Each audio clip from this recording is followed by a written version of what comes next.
Good morning. The June 5th, 2024 meeting of the Board of Estimates is now called to order. For all of folks that will be attending the BOE today, that's in person, we please ask that you ensure that your electronic devices are turned off or at a minimum placed on silence so you do not disrupt today's proceedings. For those of you online, I will ask if you have an opportunity to present in front of the board today, that when you're unmuted, you state your name, the organization you're coming in from, and clearly and loudly your presentation to the board this morning.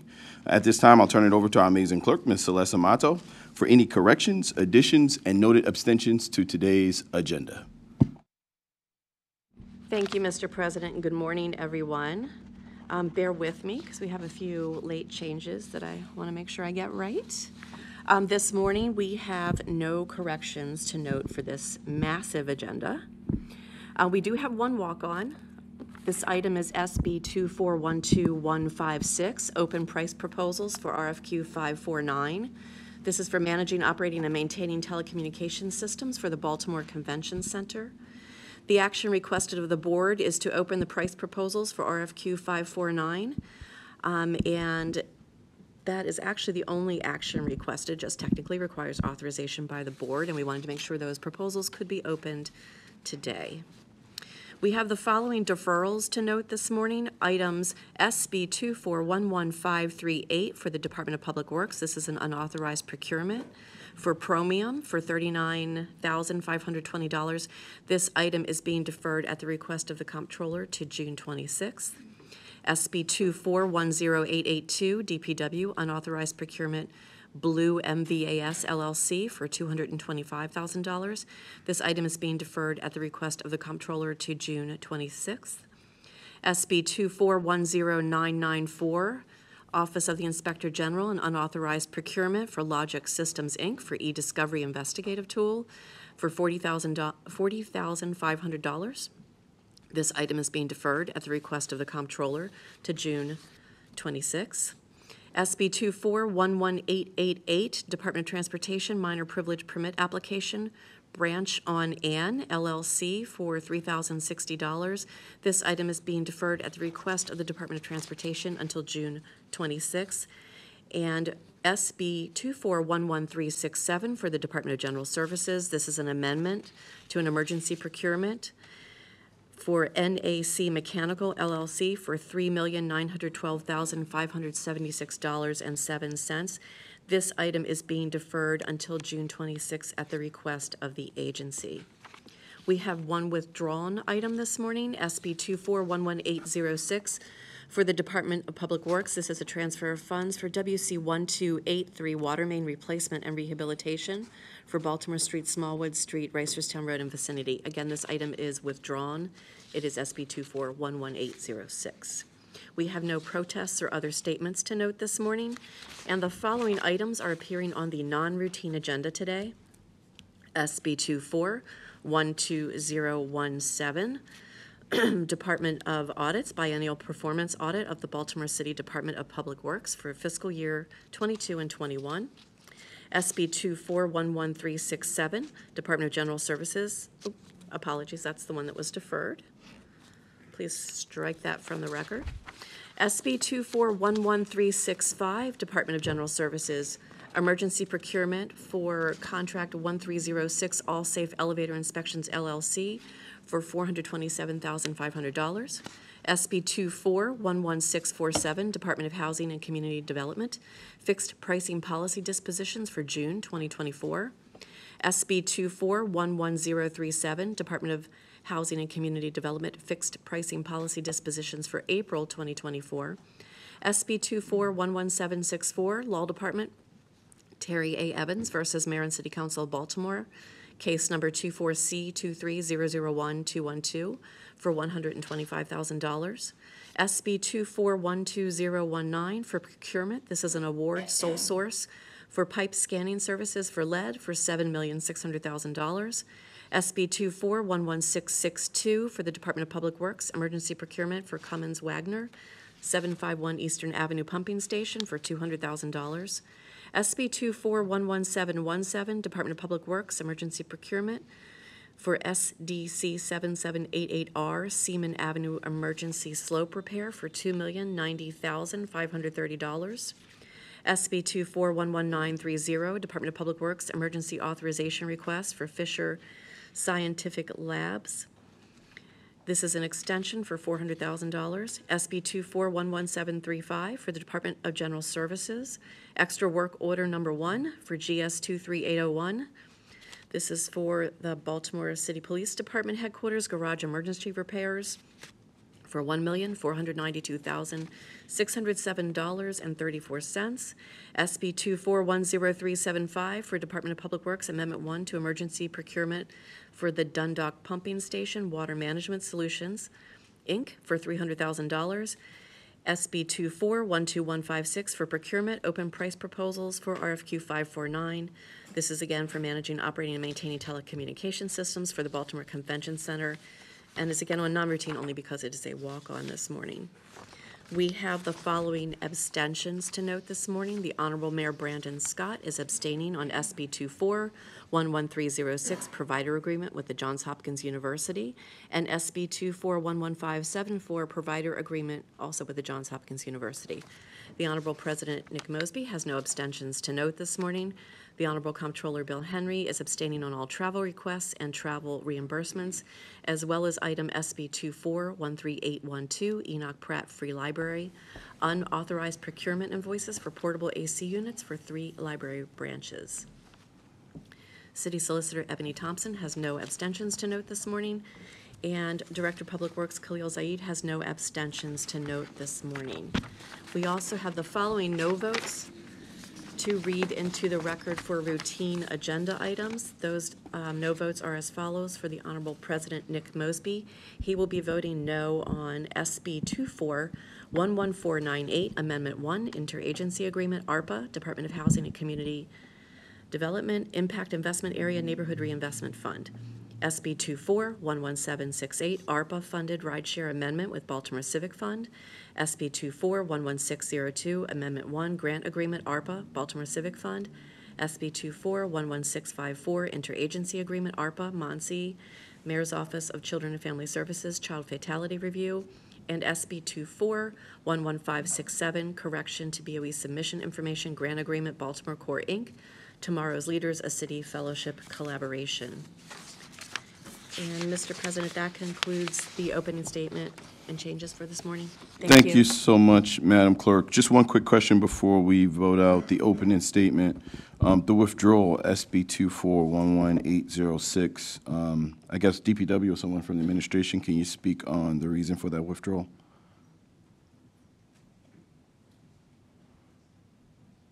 I assume we decided to withdraw this morning, or? No. Good morning, Board. Richard Luna, Deputy Director, Department of Public Works. This item actually hasn't been awarded yet, so it'll come back at a later date with both the award and the transfer of funds. Got it. Thank you so much. At this time, I'll take approval for the opening statement. All those in favor, please say aye. Aye. I'm sorry, is there a motion? So moved. Is there- Second. It's been moved and probably second. All those in favor, please say aye. Aye. All those opposed, please say nay. The ayes have. The opening statement has now been adopted. I now would like to direct the board's attention to a memorandum from my office dated June 3rd, 2024, identifying matters to be considered as routine agenda items together with any corrections, additions, abstentions, and no votes. That was read by our amazing clerk. At this time, I'll entertain a motion to approve So moved. the items contained on Second. routine agenda. Allow me to finish, please. We got a long one today. I realize that. It's But 13. it's important to put all that on the record. So we have a motion on the floor. It's been moved and probably second. All those in favor, please say aye. Aye. All those opposed, please say nay. The ayes have it. The items on the routine agenda have been adopted. I'm doing my best job as an auctioneer up here. Come on. The first item on our routine agenda can be found on page 5, SB 2412017, Department of Audits. The request is to note the biennial performance audit of the Department of Public Works for fiscal years ending June 30th, 22 and June 30th, 21. On behalf of the Audit Department, we have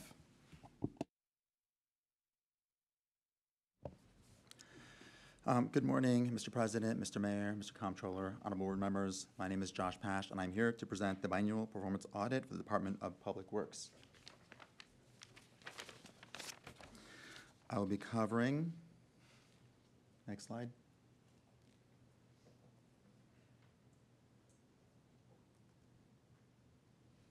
Next slide, please.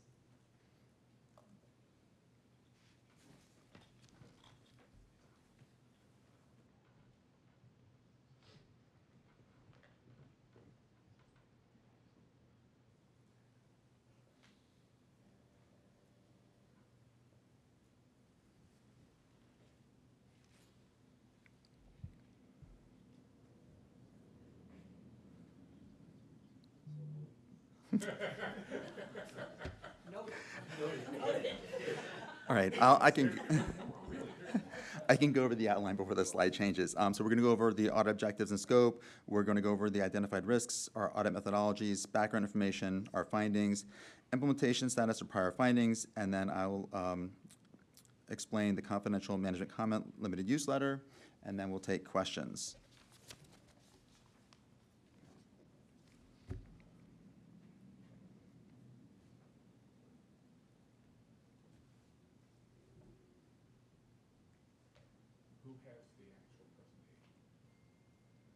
One of my auditors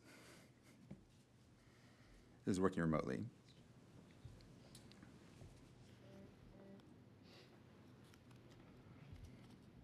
I think just go over it verbal.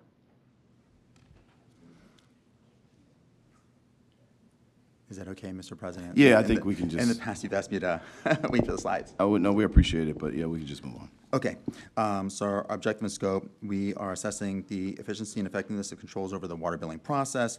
We're also following up on the prior year findings and recommendations for the report dated December 30th, 2021. We looked at fiscal years 22 and 21.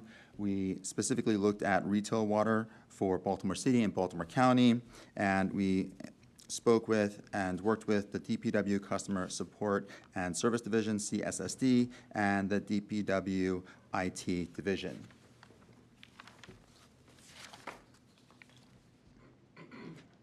Okay, the risks.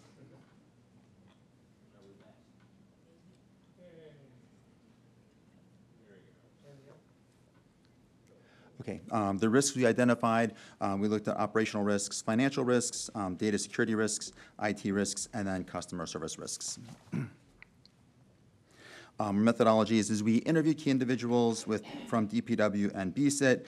We looked at the applicable policies and procedures and other relevant information associated with city and county water billing processes. We did an evaluation of those processes and controls. And then we also reviewed Board of Estimates approved water billing rates for fiscal years 22 and 23 and 24 for both the city and the county, and then tested selected transactions to validate those corrected rates were applied in both UMAX and 3270.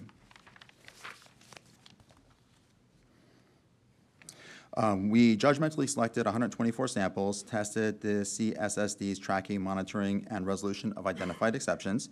We analyzed complaints received from December 22 to December 23 to evaluate timely resolution of customer complaints based on the targets set by DPW. We validated DPW's IT semi-annual review of active user access in UMAX system, and then we reviewed active users in UMAX and the 3270 system to validate only appropriate personnel and compatible access have access to the systems.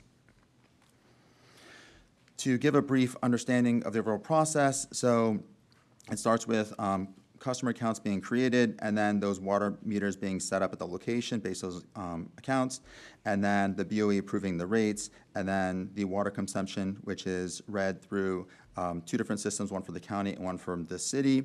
And then the bills and the consumption are calculated based on the BOE rate and the water consumption, and then the payments are collected.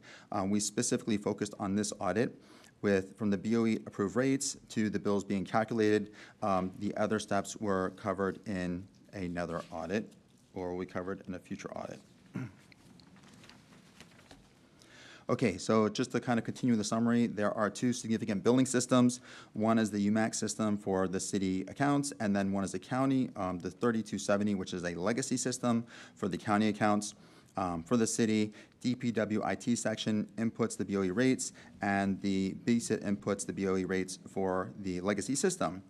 There are over 400,000 water meters, and more than half these meters are in the county. The city is billed on a monthly City customers are billed monthly, and county customers are billed on a quarterly basis.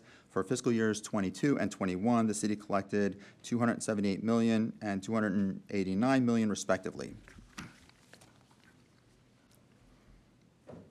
So, can you go, okay. For the Customer Support and Service Division, which I'll refer to as CSSD, they create the customer accounts in the system. They have daily reviews of the 45-day exception report for city accounts and the CS18 report for county accounts. Those reports show which accounts have not been billed within the 45 days. And then they are also responsible for tracking and resolving exceptions. If there's an error associated with the data collected, shown by the exception reports, they are to address those, and then also billing related customer complaints, they address those. I did want to highlight some significant improvements that DPW put in after the last audit. Next slide, please. Oh, two before. Okay, great. So DPW implemented a JIT ticket tracking system in November 21 to track customer complaints and monitor those. They established standard operating procedures for a number of processes, including no period to invoice, the JIT processing, new rate consumption, and others. And then they also established a review semi-annual of all users who have access to the UMAX system and to validate that those are appropriate users. Next slide. So we looked at billing complaints in the system. So from November 21 to November 22, the system showed 50,485 customer complaints that were received, and then 50,365, or 99%, were resolved. And then from December 22 to December 23, 46,000 were received, and 46,000, or 99%, were resolved. I just want to note that reviewing the data, we also noted for 21 to 22, approximately 9,000 of those were identified as opened more than once in the system and reopened. And then for 22 to 23, approximately 6,000 were identified as being reopened.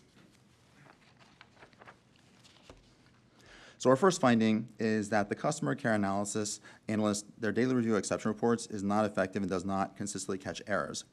We noted that even though DPW implemented SOPs for all types of exceptions in UMAX, the CCA daily review of exceptions was not effective as intended.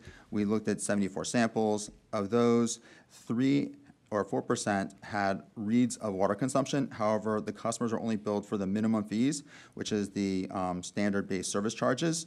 For example, we looked at one sample and they had 380 CCF consumption. That should have been billed for approximately $1,400, but they were only billed for approximately $39, which was the service charges. We noted that 28 or 38% had insufficient notes to substantiate the CCA's review of exceptions. As they're reviewing, they are supposed to make a note of what their review indicated, and for those 38%, there was not an indication of that. For the county, the DPW does not have established SOPs for exceptions in the legacy system.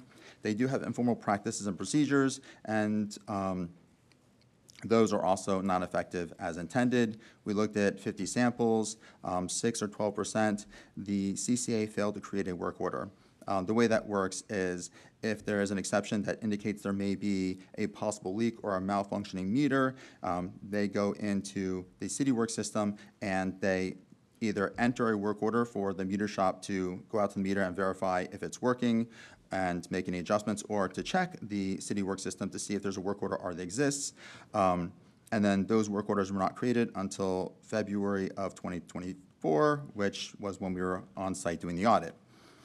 7 samples, or 14%, had no notes documented in the legacy system to substantiate the CCA's review of exceptions.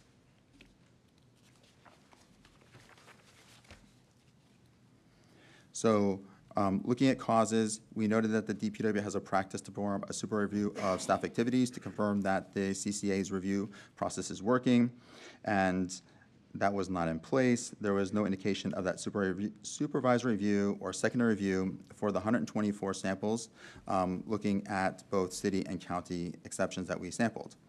The effect is, without that secondary review, errors and omissions could occur without being prevented. For example, we noted one instance where a CCA investigated an exception of a high read, or a possible leak, and the exception was released to be billed, and a bill went out for $1 million, which wasn't correct. Our recommendations recommend that the Director of DPW formalize and implement SOPs for the legacy system exceptions, and also to update and implement SOPs for the UMAX system to require secondary supervisor review of water use exceptions. This can be done in a number of ways.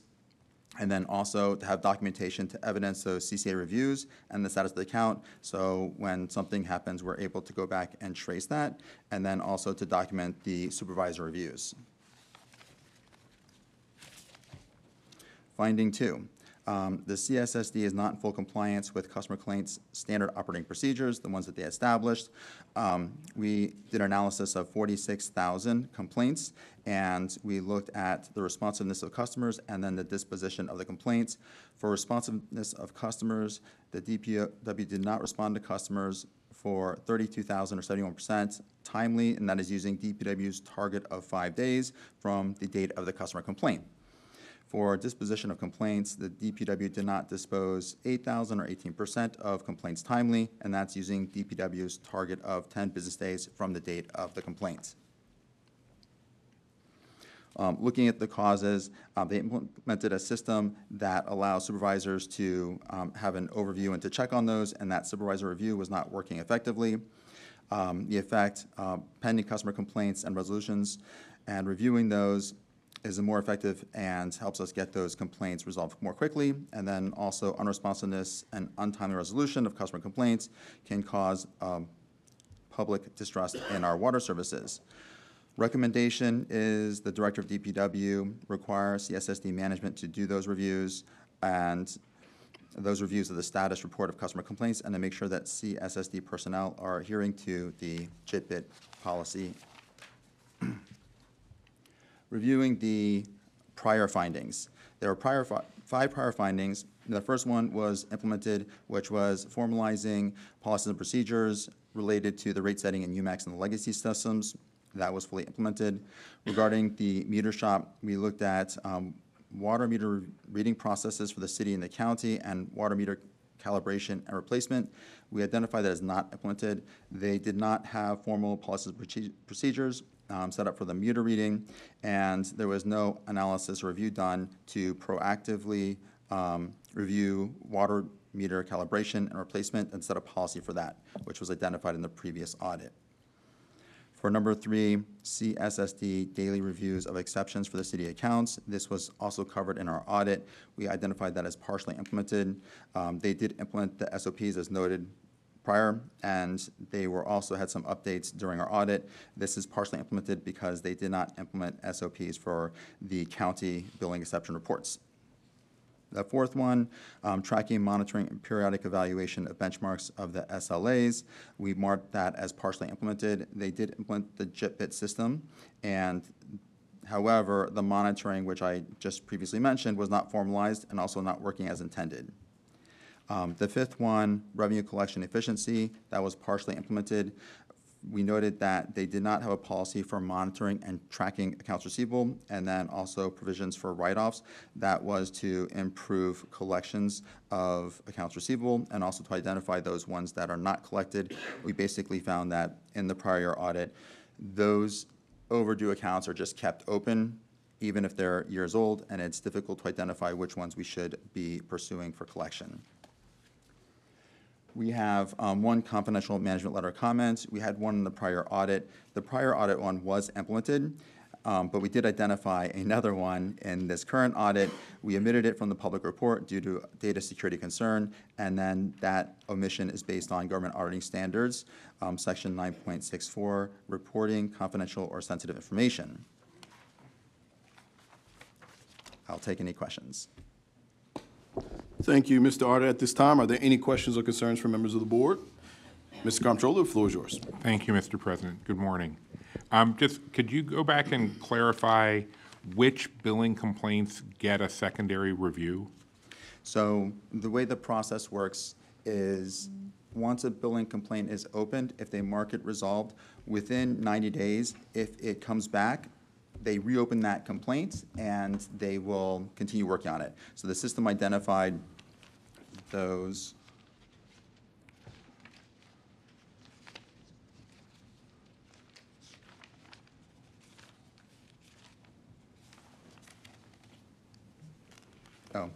Approximately 9,000 on 1 year and 6,000 another year, and those were identified within the system as being reopened. I believe the system, once the exception is closed for 90 days, if it comes back, then that's opened as a new, It's treated as a new thing. new ticket, yes. So then that's not considered a secondary review, that's just being reviewed again? Correct. Okay. And then, in the course of this audit, were all of the customer complaints getting secondary? No, I guess then it's just, so about 19% the first year, and I think it was 14% the second year? Correct. Okay. So improvement, but still. And then the previous water billing performance audit found that DPW lacked any sort of strategy for collecting past due water billing. In following up on that finding, did you come across evidence that this has been improved? So we did see that they did make some improvement, and however, the reason we actually identified this as leadership is this was more going along with a city policy and approach, and that policy and approach had changed during COVID. Part of the reason we looked into this was during the annual financial report to do analysis of the customer accounts, there is a huge write-off, and that write-off is so large because it includes the write-off from the previous years, which were not actually entered into the system. So we're basically, every year, we're writing off current accounts or creating allowance of accounts, and then we're also writing off what was written off in the prior year because that's not being tracked on a operational and consistent basis. Oh, okay. Okay. And then finally, about the JITBIT system, resolved is not the same as the customer was satisfied with the resolution. Like, so it's like with a 311 thing, like it can be closed without the problem actually being solved. Right, so DPW is the one who marks it as resolved based on their assessment. Okay, but there is no customer service evaluation component to it, so the JITBIT system has no way of tracking how many people were happy with the resolution of the individual tickets. We did not identify that. Okay. If that was, if they do have that, that wasn't part of Okay. our analysis, so that would be a question for DPW. Gotcha. Okay. All right, thank you. Are there any other questions or concerns from members of the board? Yeah, I have some for DPW now. Any additional questions or concerns?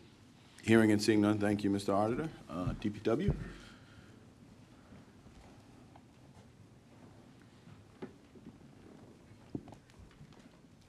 Good morning.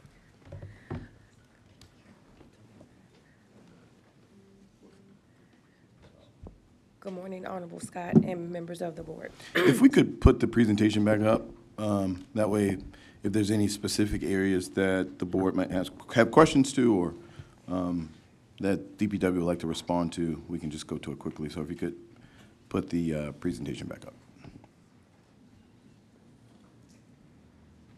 Okay. Excuse me, I am Latoya Curtis, Chief of Staff for the Department of Public Works.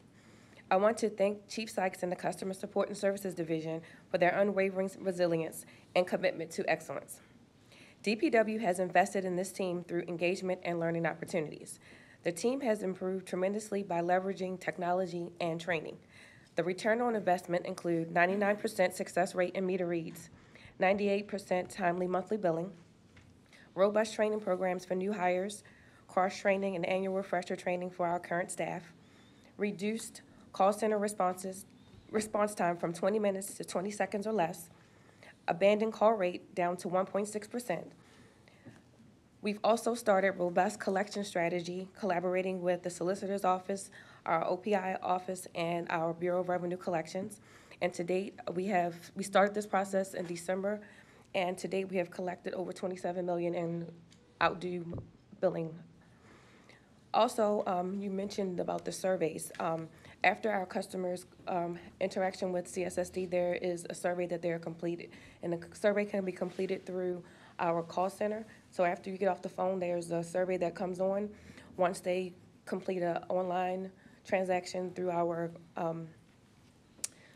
customer service line, they can also do an online survey. And as well, when they go to the walk-in center, there's a survey that they can take that can be texted them, or they can take it on the kiosk within the walk-in center. Before I respond to our findings, I would like to also thank our auditing team who has helped us and guided us through this process. Thank you for your transparency and collaboration. Regarding finding 1, the CCA Daily Review of Exception Report, we recognize the need for improvement and revised the error list report on March 20th, 2024. Since then, our staff involved in county billing have been trained on the updated standard operating procedures and will continue to receive ongoing training. Additionally, our research identified that BSIT's data management warehouse system is able to track those cases once the 3270 system is complete. Then there's another process that allows us to go back and track those transactions. We also,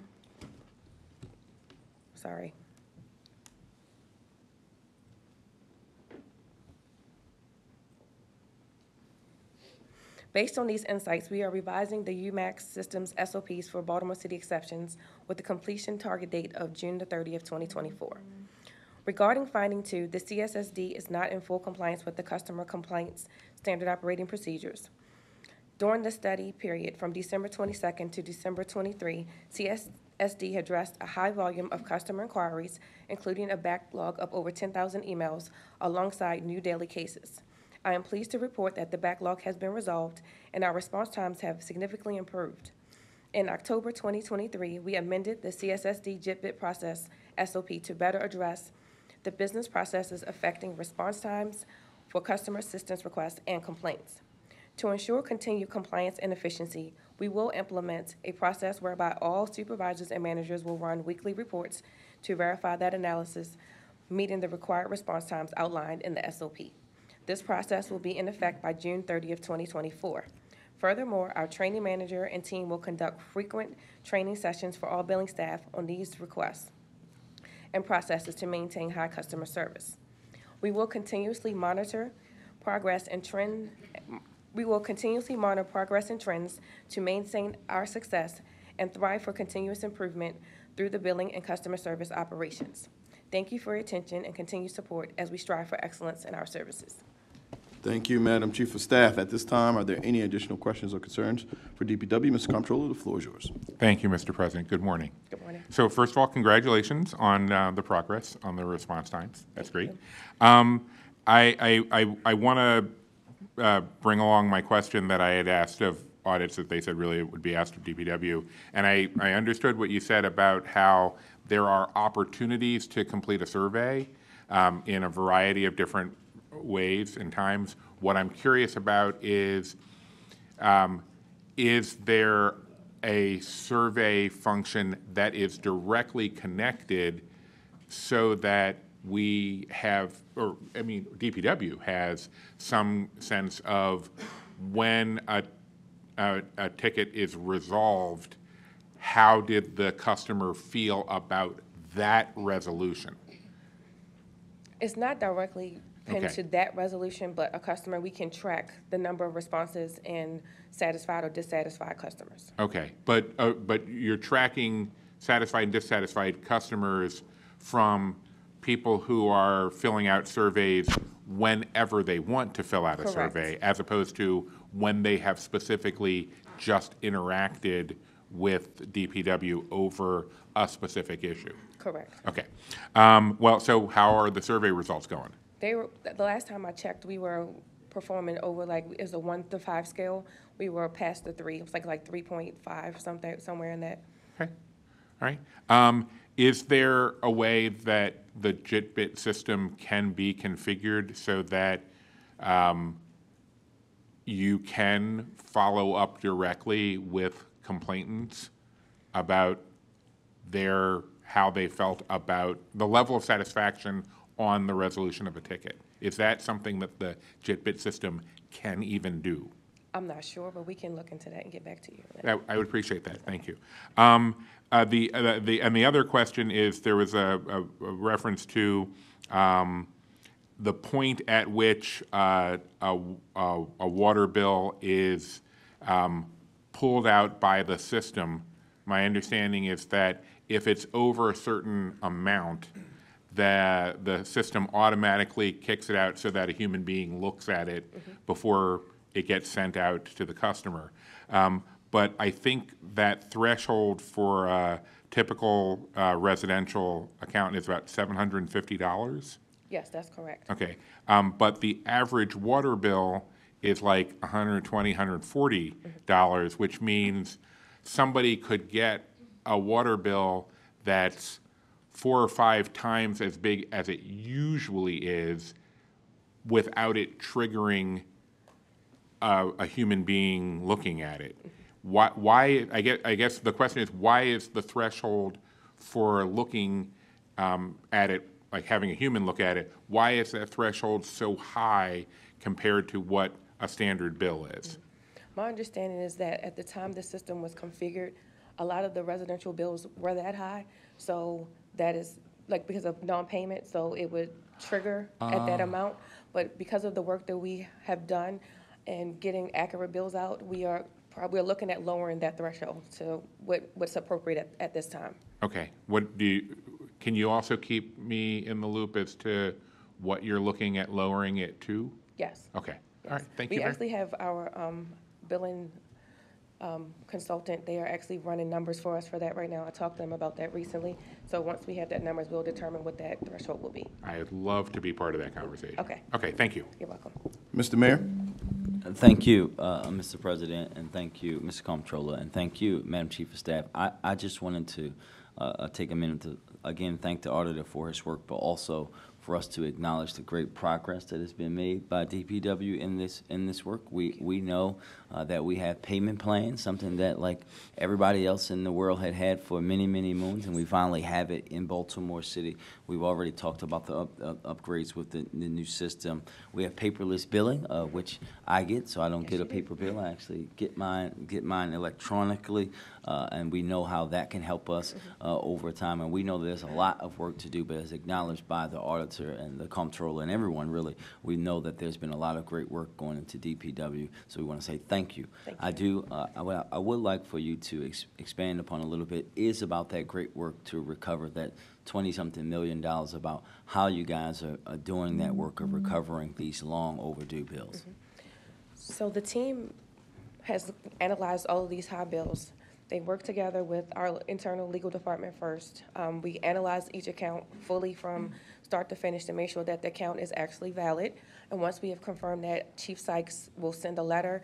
She calls as well, talks to the company, and works through, talk through the bill and how we're going to collect the funds. And once we have, a lot of times customers were just waiting for a conversation to explain how the billing got to that point.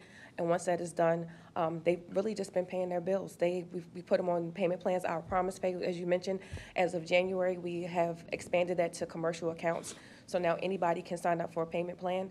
So we have been working diligently through that process with the customers, with our legal department, and OPI has been very beneficial. And we've just been collecting funds. People are working with us.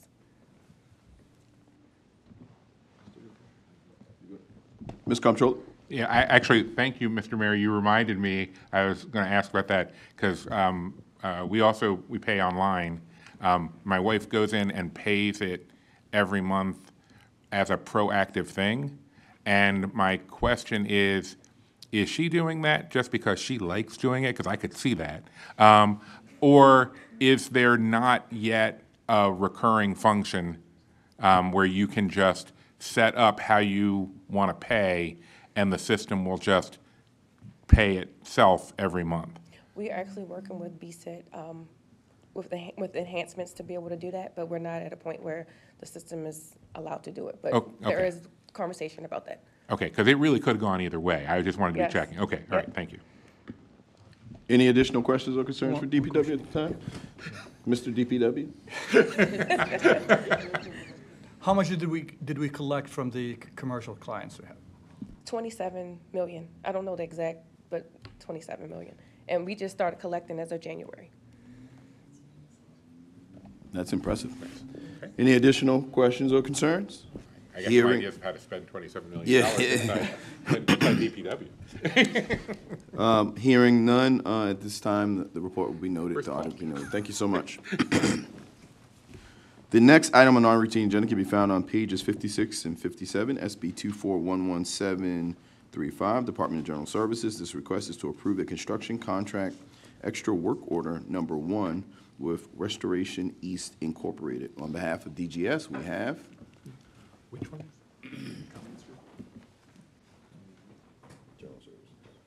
Services 735. Good morning. I'm Marwan Karajat, the Design and Construction Division Chief for the Department of General Oh, Services. okay. And this is an additional change order to the emergency repair at the headquarter garage. Contractor is on site, started doing construction, and we realized the extent of the damage to the concrete slab is above and beyond what has been anticipated in the design documents.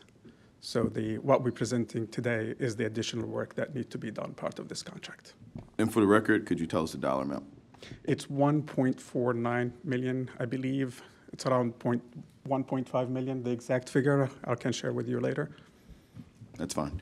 Are there any additional questions or concerns from members of the board? Hearing and seeing none, at this time, the board will entertain a motion. So moved. Second? It's been moved and properly second. All those in favor, please say aye. Aye. Aye. All those opposed, please say nay. The ayes have it. This item has been approved. The next item on the non-routine agenda can be found, thank you so much, on page 66, SB 2411367, Department of General Services. This request is to note an amendment to the emergency procurement with NAC Mechanical LLC on behalf of DGS. Mr. President, this is the one that was Removed it. deferred, Got I it. Thank you believe. so much. Madam Clerk, moving on. The next item on non-routine agenda can be found on page 67, SB 2411365, Department of General Services. This request is to note an amendment to the emergency procurement of All Safe Elevator Inspections LLC. On behalf of DGS, we have Good morning, honorable members of the board. Matt Rappaport, I'm the Chief of Fiscal for DGS. I'm going to give you a bit of the background on the administrative context here. And then we have with us our acting Chief of Facilities who can give answers to any operational questions that you all might have. So this emergency continuation of services was submitted to bridge a gap while we work with BOP to process requisitions for on-call services, inspections, and parts on elevators. We started working on these requisitions ahead of the contracts expiring, and DGS has a lot of proprietary parts and elevator systems, which make it challenging to find qualified vendors and limits our procurement options. We also want to make sure our inspections are third-party, meaning we don't want the same vendors doing the maintenance and repairs as well as the inspections. With respect to inspection services, we're soliciting quotes and working with our buyer on a select source procurement as we speak. Yeah, questions if you all have any. Thank yeah. you so much. At this time, are there any additional questions or concerns? Mr. Comptroller, the floor is yours. Thank you, Mr. President. Good morning. Good morning. I'm sorry, maybe I didn't quite catch it. What is the current timeline for receiving the updated quotes that are needed for resubmission? So we're engaging right now. So it could be a matter of, I could get back to the computer and we could have quotes later. I'm sorry, say that again. Yeah, we're engaged, sorry. Whoa. Yeah. We're engaging right now. We could have quotes as I get back to the computer later today. We were catching up with our contracts managers yesterday, so Is there we're a working real deadline time. that you've set for yourself of So- the quotes you get by X? So ASAP in this particular instance, because we can only work with a handful of vendors in a select source procurement, we are working with a single vendor right now who we have a history with there, and we have a good relationship. And we expect communication quickly. We are working with Adam and team and to prioritize if we can move forward with this procurement ASAP. Okay, thank you. Yeah. At this time, are there any additional questions or concerns? Hearing and seeing none, this will be noted. It's Thank an you. emergency. Thank you so much. Truly appreciate the presentation. The next item on non-routine agenda can be found on pages 119 and 120, SB 2411647, Department of Housing and Community Development. This request is to approve the fixed pricing policy dispositions for June 2024. On behalf of DHCD, we have Madam Commish. Good morning, Alice Kennedy, Housing Commissioner for the City of Baltimore. This morning, these are the fixed pricing properties that have that will be on the agenda. So we have a number of properties, 2 that are for nonprofit organizations, 2 that are vacant lots, and then 6, 7, 8 properties that are for for-profit developers. And then I want to highlight the 2 properties, actually, that are on the agenda for homeowners that are purchasing to live in and renovate and live in as their primary residence. One of these properties, one of these applications that come in and were part of the applications that we had talked about that came in January. And then the other application actually came in March, right after the board approved the fixed pricing structure, and we're already moving that to the Board of Estimates, which is exactly in terms of what we want to see with this process and making it streamlined and easy for everyone as a whole. In general, since the approval of the fixed pricing schedule, we've received a total of 1,675 applications. 1,207 of those were persons that identified themselves as a homeowner or wanting to be a homeowner. Only 363 of those were Baltimore City residents. 77 of those were viable in terms of that they met threshold, but then when we did further analysis outside of those, we found that some people had snuck in stating that they were a homeowner but were actually a developer. Some of they didn't qualify. Some wanted to actually rent the property. Once you got further into the application, they didn't want to live in it as their primary residence. So we ended up with 5 qualified candidates at that point. 3 were able to move forward, of which one of the ones is on the agenda for today. One actually selected a vacant lot, so the property itself, they're qualified, but we're going to be working with them on identifying different property. And the other one that was qualified, they actually already own a primary residence, and they had no plan to sell that, and they couldn't clearly state that they wanted to move into this property as their primary residence. So we ended up having to work with that as well. The biggest thing that we see in making it past threshold of a number of these applications too, they just didn't finish the application. So we received applications, but they weren't 100% complete, which is why it went from 1,207 down to the 363 as well. And then we had 49 out of the 77 that were viable. There were 49 where their finances weren't in place or they didn't have the adequate funding to meet the $90,000 threshold or be able to show that they would have additional funds to complete the renovation, et cetera. So we are going to be working with those 49 that have been deferred because of finances. We want to connect them with either some of our homeownership coaching programs or some of the other financial resources around to see what we can do to support them to get over the threshold to be able to come back into the program. The $90,000 requirement, can someone present pre-approval from a bank? Yes. As a construction? I think that's really important because some folks don't know that out there. That's one of those issues. Regarding the properties that I guess were already in the pipeline, I think that we've been communicated in the past that while DHCD was setting up this program, and folks were bringing proposals, we kind of put a halt on those disposition of properties in waiting for fixed pricing to kind of come through this board. And I believe it's over 200 in some of those properties. Is that accurate? 200 and some are in an application stage, so they're still moving forward, and that's why on this, out of the number of the properties that we have moving forward today, the ones that were there's only one that is part of the application pool after the board approved the fixed pricing schedule, and that's the homeowner.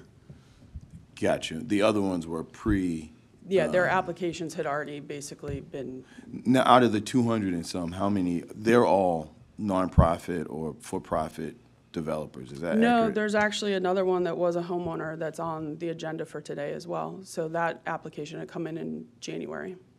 It came in January. So out of the chunk of 200, and do you know how many properties, 200 and how many I properties? don't know off the top of my head on that one. 200 plus property, how many are homeowners? I don't have that at this moment. So we've asked for this a couple times, I believe. Do you have knowledge of that? No. Yeah, my office has asked, I believe, a couple times for the list of properties that are tied up in this. We've been asking for months. I think it's pretty straightforward information. The concern I've always had is the prioritization of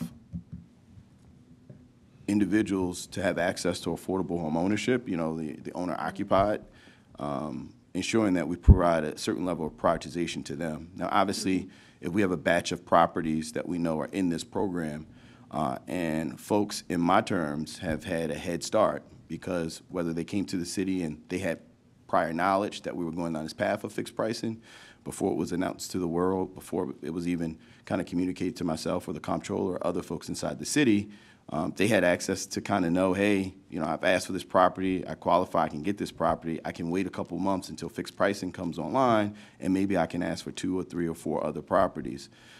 The concern I have is particularly folks who are really educated on disposition of property here in the city of Baltimore, have the accessibility, the resources, and the networks inside of city government. Obviously, they're going to always try to access the best properties out of the pool in which we're putting them out there.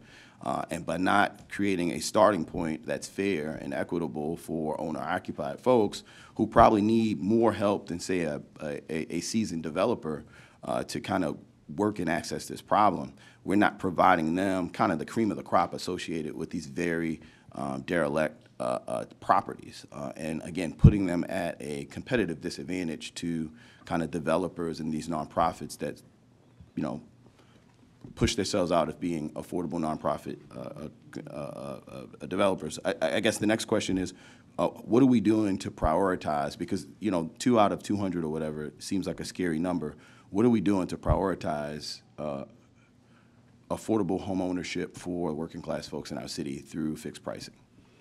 So the pieces that we've talked about before in terms of prioritizing affordable homeownership through fixed pricing, I just want to remind everyone that fixed pricing itself is not affordable homeownership. The priority within the fixed pricing structure is for affordable homeownership or affordable rental is the community land trust component. Because even if you are purchasing a property to live in as your primary resident, it is not necessarily an affordable route to take because of the cost of the rehabilitation. So I just want to be very clear that the affordability within the fixed pricing structure, as we've discussed before, comes from the community land trusts because they are 100% affordable home ownership. They all have focuses at 50% and below area median income. Affordability in terms of helping to reduce the mortgage on the property or provide additional down payment or closing cost assistance for that comes through other forms of incentives and funding to help then drive down the total cost of your construction loan or your mortgage or what you're looking at in terms of being able to purchase. And that's where affordability comes into play in terms of long-term affordability for homeownership, is on the additional financing mechanisms and grants and so forth that would be needed to come up with different varying levels of affordability. So out of the 200 plus, and this goes back to some of the requests that my office has had, for your office, how many are going to CLTs? I don't have that information, but I think the answer is 0. Well, there's also part of that at this point. The CLTs, a number of them have actually are working on their pipeline.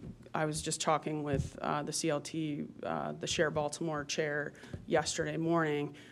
They've created in partnership with Gensler and some others, they've created a way to help monitor their pipeline. So we have been actually moving forward with a number of the CLTs in terms of purchasing properties from us. They've also been purchasing in different areas from from private market, but we're working with them on their pipeline so they know how many they can purchase and what they're ready to do. One of the things with the CLTs is also making sure that they have the funding available to do the work.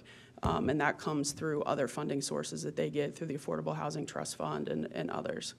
So I just want to be very clear. So the 200 and plus properties that we've been asking for, and I'm formally asking for today, is my, go ahead, I'm sorry. In terms of, I don't have the number off the top of my head, but I do believe that we have sent the list of properties to your office. I think we've sent at least a list. If you guys could resend them, I think Aaron has been the main conduit. Yeah, we sent a list. He asked for an additional. If you guys could resend it. And then we sent another kind of version of it, I believe. Okay, I don't want to get caught up on the email. If you guys could just resend it, I truly appreciate it. But I guess with that understanding, we're talking about the 200 and plus properties. 0 have gone to CLTs. That's my understanding. You can correct me if I'm wrong. If your definition of prioritization of affordability associated with this program is through the community land trust type of apparatus, I'm having a hard time understanding that prioritization. I think the concern is while they're building out the runway to get the plane off the ground,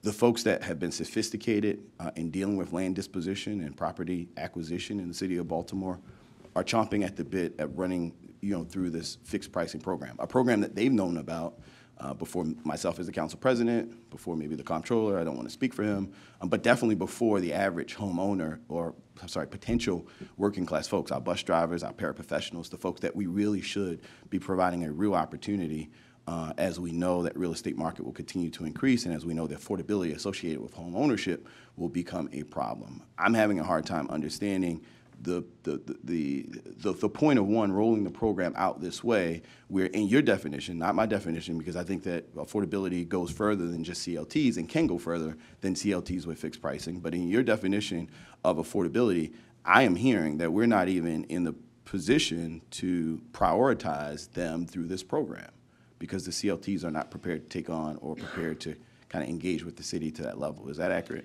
I would say that I don't think that that is a fully accurate statement. There's a couple of components. One, there was no advertisement about this program to the public or the general public. I mean, that's hard. Hate to cut you off, but I think that's the problem. So, I'm just traditional developer. I come to the city. I want 123 Main Street. So they submit an application. They submit the application, and we start processing the application. And the city says, "Hold on, we're going down this path of doing this fixed pricing model, right?" So we realize that you've submitted the application for 123 Main Street.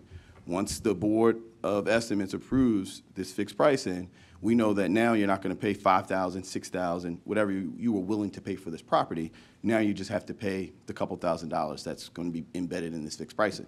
So as a developer, I know that, right? So what's not to stop me from asking for 125 Main Street or 127 Main Street? All the while, we haven't communicated anything to the general public. again, myself as a city council president who's spoken up time and time again on the importance of affordability and the disposition and equity associated with disposition of properties here in the city of Baltimore, I don't even know about it. I don't want to speak for the comptroller. My assumption is he didn't know about it, but the developer who wanted 123 and 125 Main Street did, right? The problem that I have with that is, again, you have this starting line for folks that already have access, already kind of understand and know the way you go after and get properties in the city of Baltimore. They have a head start on the folks that are the most vulnerable, the folks that we really should be putting at the front of the line and prioritizing. My issue is also when we've gone forward through pushing through fixed pricing, now we're still in a place with, based off your definition, we still have no prioritization associated with the affordable angle if you're just looking at it from a CLT perspective. So as we've stated before, the affordability has to come in. The larger affordability is tied to the incentives that are available to create that affordability. So through fixed pricing, we could not create a mandate and so forth about the affordability on that. The CLTs are the ones where you get the largest amount of affordability from the actual fixed pricing, because they're prioritized in terms of a dollar as well as with the homeowner. We work with the CLTs on a regular basis. A number of them are, they have properties already. They're going to be coming in for more properties. We're actually working with them on other acquisitions and components to their work. So there is a level of affordability. We cannot prioritize affordability only through the fixed pricing, as we stated before, because the affordability, the true affordability, comes with the subsidy that's needed to create that affordability and require that affordability. And I'm not asking you to do it solely by that. Obviously, the best things that have worked in our city have been stackable models, and obviously that's exactly what we will want, move it down this path. I guess, not to play semantics, let's just remove the word affordability. And let's just talk about a individual who cares about a community that wants to live in that particular community and doesn't necessarily need affordability. Like they can afford a $250,000 amortized mortgage, which you could easily do one of these houses in East or West Baltimore that are 1,100, 1,200, or 1,300 square foot when you look at the dollar amount per square footage to kind of do the capital investment that you would need. So they could go out and get a construction or 203K loan and do that work themselves, and let's just remove the term affordability. For those owner-occupied folks that we want to stay in our city, right, not the folks that are just coming in these properties for a couple $1,000s, as the assessments and values increase and we push and displace out the folks that are renting there because they can no longer afford to stay there and they start to sell these houses for more. Let's not talk about them, but the folks that are going to actually live there and say, hey, this is where I want to call my home. How are we prioritizing them through this model? We are prioritizing them right now through the $1 sales price and the period of time that we've had available for anyone to put in their application that we agreed on in terms of the 90-day hold. And then we also are prioritizing them through the Charm City Roots program, where we're identifying and having them give us not just the properties that we currently own, but also properties that we don't own that we can acquire and assist them in moving into. Yeah, I would argue that just like the folks that fit inside the affordable definition, that these individuals are also at a competitive disadvantage to the developer that came to the city and asked for 123 Main Street, 125 Main Street. I just have a concern that we started this program by allowing folks to kind of stay in the freezer in this fixed pricing while they knew that this program was being developed, while they could continue to enter in applications for new properties. And now when we get to this point, it is my kind of belief that the 200 and plus or whatever are going to be the same catchment of folks that have the access, have the network, knew the system in a way that we didn't provide to the average potential homeowner in our city. And I just stress this, and I'll continue to stress this, because I think that this just becomes more of the same, and not that it was ever the motivation of this administration or the intention, but when we do not do our when we do not thoroughly ensure that there is equity at the head, particularly when we talk about land disposition in our city, that you're going to always have the individuals that have already been around the table for decades. They'll always be able to take advantage of the programs first. And the problem I have is particularly when we talk about these vacant structures in communities that have been disproportionately disinvested in for far too long, that they're going to have access to the better properties, right? Particularly knowing that we're only focusing on certain areas. We haven't even identified maybe the areas that the city owns, just maybe a couple of vacants in communities that we would consider kind of healthy and strong. We haven't really prioritized those for home ownership. So that is my concern. It's always been my concern. It's just really important that I kind of stress this, because I think when we look at the current numbers, these numbers are just coming out for the first time. That's very consistent to some of the concerns I had prior. With that, are there any additional questions or concerns for housing? Madam Solicitor. Thank you, Commissioner. If you could highlight just a little bit in terms of the process that you use to distinguish from, I would say, developers from actual homeowners that are looking to do that, because it looked like you were able to parse out pretty well to show that this isn't just once this model was instituted that it was just opening the floodgates to anyone, just so that people understand that there is some type of vetting that goes on. I would say that that would come in on the 77 applications that we're able to move to the next level of, after kind of threshold, and move to the next level of evaluation. Out of those 77, we found 13 that actually were some form of developer or wanting to develop it for either a rental or a sale, and not actually the homeowner. So we are able to kind of discern that through different components, to also looking at the principal names. We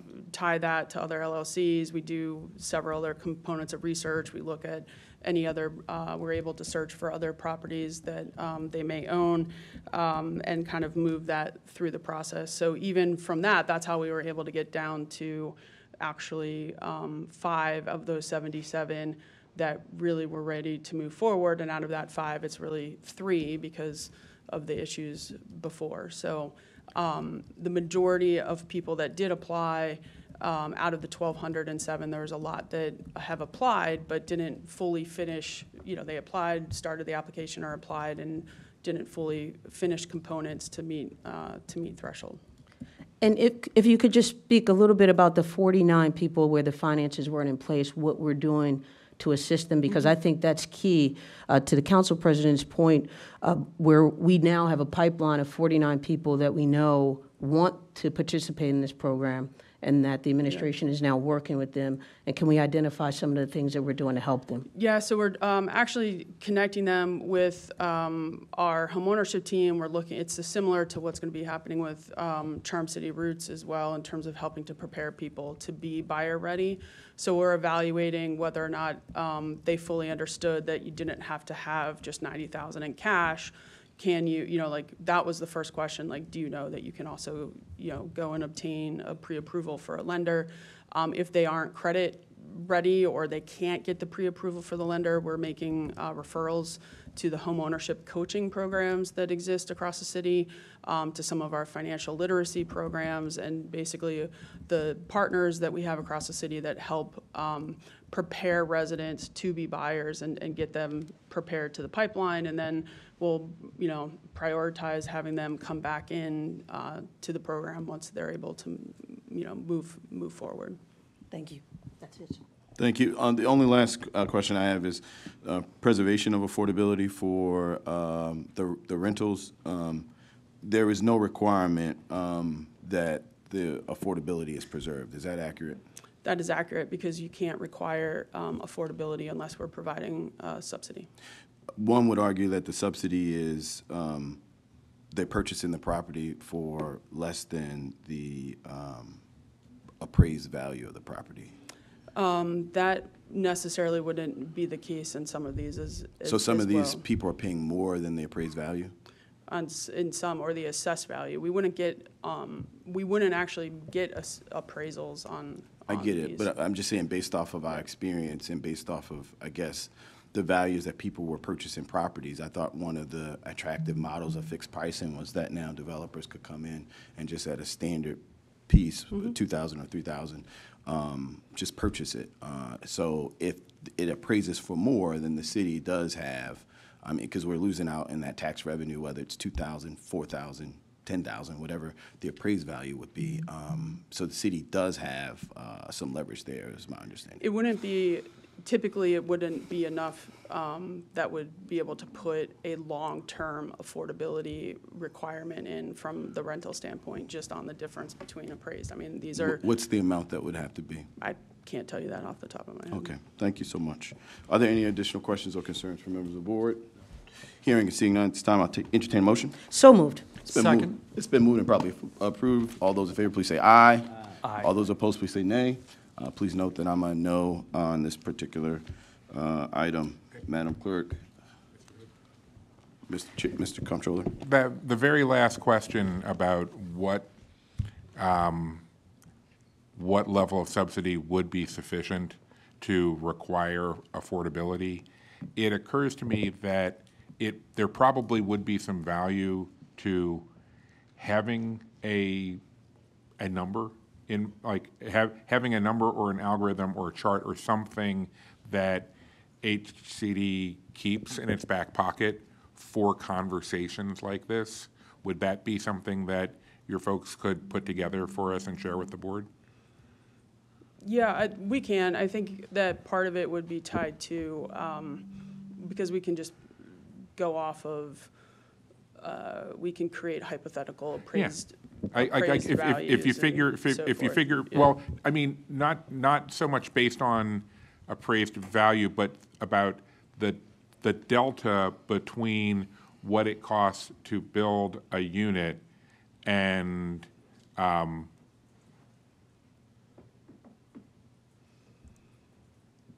It's, and what you can, I guess It's the appraised. it would, it's well, a technically at this point, it wouldn't be about the appraised value, it'd be about the fixed price.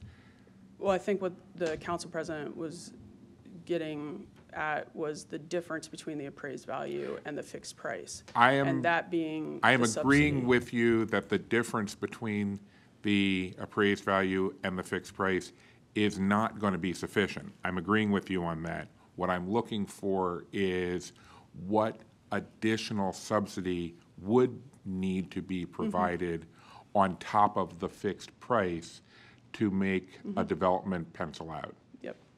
That's what I'm looking for.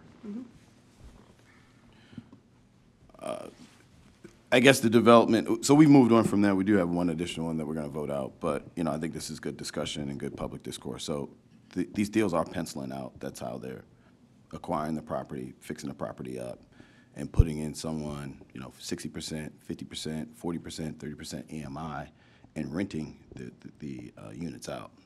Because that's the market rate in those areas based off of the conditions associated with the disproportionate amount of disinvestment that the city, the state, and the federal government have put in to the communities like East and West Baltimore for the past several decades. So this idea that these deals are not penciling out without additional subsidy, that just couldn't be further from the case, because that's why they're coming in, and that's why we developed this robust program called fixed pricing to allow them access to these properties. The concern I have, and I just think it's really important to put this on the record, is programs like this, what they do is they stabilize blocks with affordable rental units. So folks move into these communities at 60%, 50%, 40%, 30% AMI.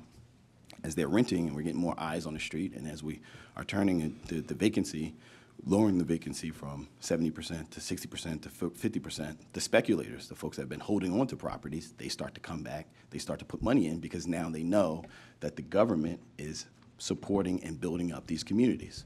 Well, when they do that and they start to sell off their properties, the assessed values of all these properties start to go up, and what happens? The rents go up. And now if you don't preserve that affordable rent, the folks that literally stabilize those blocks can no longer afford to live on those blocks, and they're displaced because they can't live there because there's no requirement of holding this person that got this house for $2,000 or $3,000 when it was valued at $10,000 or $15,000, whatever the value was. They have no requirement to keep to preserve that affordability. So that is the discussion that I was trying to go down the pathway of understanding what the city can do to better protect the folks that we're going to be holding responsible to stabilize these communities, to turn these communities around. So now in 5 and 10 and 15 years, and we're looking up and we're patting ourselves on the back of how we turn these communities around, the folks that were there, that lived through the crime, the grime, and the blight, and that were ultimately responsible for stabilizing those blocks, now no longer can afford to live there because they can't afford to pay the rent in the areas. This is not something that's unique to Baltimore. This is something that we've seen all across the country, and I am very, very concerned that this type of program is heading us down that level of direction without the appropriate safeguards for the folks that are most vulnerable and the folks we're expecting to stabilize these communities. With that, we voted the last item out. I'm not sure if there's any additional questions or concerns. We will read in the next item, and we can vote it out unless there's some additional questions or concerns from members of the board to the Housing Department. With that, we're just going to read it and vote it out. The next item on non-routine agenda can be found on pages 121 and 122, SB 2411037, Department of Housing and Community Development. This request is to approve the fixed pricing policy disposition regarding the disposal of the mayor and city council-owned properties. On behalf of DHCD, we have Madam Commish here. Anything else to add? Nothing to add. Are there any additional questions or concerns? Hearing none from the board at this time, I'll take a motion. So moved. Second? It's been moved and probably seconded. All those in favor, please say aye. Aye. All those opposed, please say nay. Please note that I'm a nay, Madam Clerk, for this item. Thank you so much, Madam Commissioner. The next item on non-routine agenda can be found on page 202, SB 2411764, Law Department. This request is to approve the settlement agreement and release with Terry A. Evans. On behalf of the Law Department, we have... Good morning, Mr. Council President, Mr. Mayor, Mr. Comptroller, members of the board. Stephen Salisbury, Deputy City Solicitor. The Law Department is recommending a settlement agreement in the case of Evans versus the Mayor and City Council of Baltimore. I'll just give a little bit of background on this. On March 18th, 2020, a city trash truck was traveling northbound on Paca Street. This was right behind the area of what is now Lexington Market. It was at the time a construction site. The trash truck crashed into the construction site. It seems like what happened was there were some construction cones out in the street and that were blocking off a lane, and the trash truck did not successfully avoid those, and was sort of pulled into the construction site, crashed through a chain link fence and hit a cement truck, and actually an individual who was working on the site fell off the cement truck. Fell about 7 feet, was knocked unconscious, was taken to shock trauma, and ended up with head and neck and back injuries and missed time from work. Also had some psychological injuries as well. The driver is no longer working with the city, but I did want to talk a little bit about sort of DPW and their policies and procedures when this sort of thing happens. At the time, the driver... police did report to the scene. There were no charges pressed against the driver. The driver did speak to them. Per city policy, he was referred to drug and alcohol testing immediately afterwards. Those tests came back negative. Now, we don't comment in this sort of public forum about disciplinary actions, and I don't want to give the impression that he was no longer working with the city as a result of any disciplinary action, but I did want to talk a little bit about what DPW normally does in these instances. Ordinarily, the agency would go out, conduct an investigation at the crash site, and then ultimately, again, refer the individual to Mercy for medical and drug alcohol testing, and then work with the Department of Human Resources and the Law Department around any disciplinary action. Again, we do know that the individual in this case was referred for that testing, which came back negative. We don't have any records of any disciplinary conduct. What I would add is just, again, given the date of this accident, it was March 18th, 2020. This was in the very immediate early stages of the pandemic when, there were obviously a number of disruptions across city operations. But again, the plaintiff ultimately, the Law Department is recommending a settlement amount of $125,000. And with that, I'd be happy to answer any questions. Thank you so much, Deputy Solicitor. At this time, are there any questions or concerns for the Law Department? Mr. Comptroller, the floor is yours. Thank you, Mr. President. Good morning. First of all, I appreciate the Law Department's pre-briefing on this matter, which gave me the opportunity to see a video of the accident from two angles because of the camera availability downtown.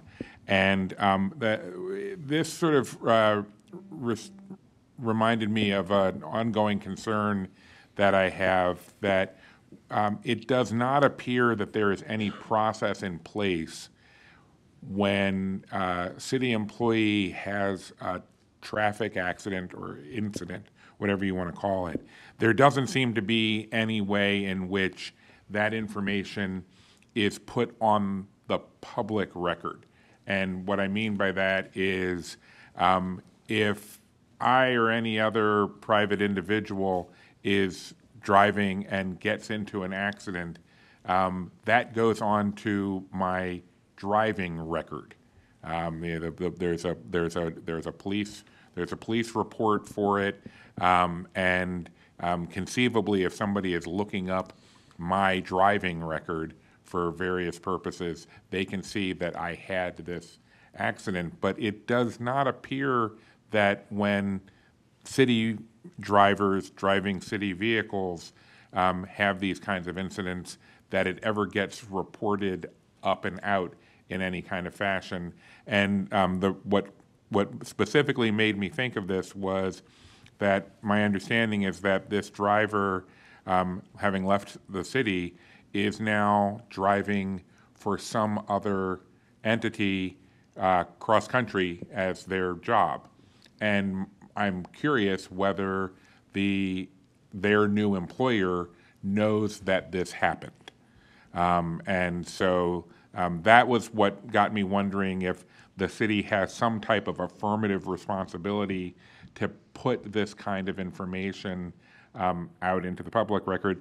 The other question I had, and this was based on the conversation with the Law Department over how your internal process goes during the settlement process, was I was surprised by a lack of institutional connection between risk management, which I understand regulates city driving permits, licenses, whatever, the little yellow cards are considered.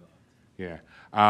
Risk management seems to run that program, but risk management does not seem to be directly connected to any agency's internal process of investigating these kinds of accidents. So it's not clear if risk management was ever formally notified of this driver having this accident. And if they weren't notified, that's a bad thing. If they were notified, then it seems like there should be some type of institutional connection between law and risk management, so that risk management is used as a resource by law when we have these settlement complaints, such that the Law Department should go ask risk management as the repository. And because, for example, an employee who has driven for DPW, DGS, DOT over the span of their career with the city, as I understand it right now, might have 3 different files in each of those agencies over their driving performance. It is unclear whether they have one file in risk management that tracks their performance across all agencies. So I just sort of wanted to call attention to that and ask if there is any way to move forward with that. Yeah, thank you, Mr. Comptroller. Let me speak to a couple of those things. I'll start with the piece about risk management. So I do want to note that we did have, we do know that this driver didn't have any history of accidents Okay. while driving for the city. We had reached out to risk management. I think whether that had come from risk management or from the agency, I'd have to double check.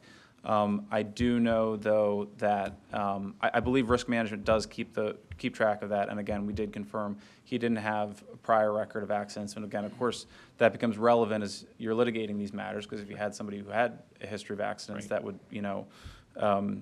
be disadvantageous in the litigation. But we'd be happy to, connect and sort of facilitate more discussion around how we make sure that risk management and the agencies are coordinating and tracking that information. So risk management now has this incident in their file for that driver? Yes, that's my understanding. And my question is, how did it get there? Like, was it an automatic thing where DPW sends that information to risk management, or did law send it to risk management after this arose? I believe it would have come from the agency and not from law, but I'll double check that and confirm that with you. I'm just trying to make sure that there is a pipeline and that the pipeline works. Yeah. As long as the pipeline works, that's my concern. And I do think, again, just to reiterate, we did check and there was no record of prior accidents. So I do, reason to believe that we had been tracking that. We'll confirm whether that was checking against a database with risk or with DPW. To your earlier point about, what is reported to, we have no way of knowing what this individual's new private employer knows or doesn't know. They may well know about this. The only reason we know even who he's working for at this point or what his status is because we, conduct investigation. We have to determine, is this somebody who we're going to want to come in and testify in this case? And it was through that we learned about his new, his new employment. I think, there are a number of ways in which this information would become public. I mean, obviously, if there was any sort of criminal legal case, the civil case, these are all public records. And certainly, the accident reports, investigative reports would be, disclosable as part of a public information request. I don't have any knowledge that this new employer had requested that information or checked against that. But I just wanted to reiterate that, there would be at least some avenue for this information to become public. But again, the city doesn't have any understanding of what the new employer's knowledge is. Are there any additional questions or concerns from members of the board? Hearing and seeing none at this time, I'll entertain a motion. So moved. Second. It's been moved and probably second. All those in favor, please say aye. Aye. Aye. All those opposed, please say nay. The ayes have it. This item is approved. Thank you so much, Deputy Solicitor. The next item, non-routine agenda, can be found on page 326, SB 2412019, Department of Procurement, by way of the Department of Public Works. This request is to approve a sole source technology service software contract with ElectroScan Incorporated on behalf of Procurement, or DPW. Whoever wants to come first. We'll take it. The floor is yours. Yeah, thank you, Mr. President, Mr. Mayor, Comptroller, Honorable Board. Richard Lennon, Deputy Director for the Department of Public Works.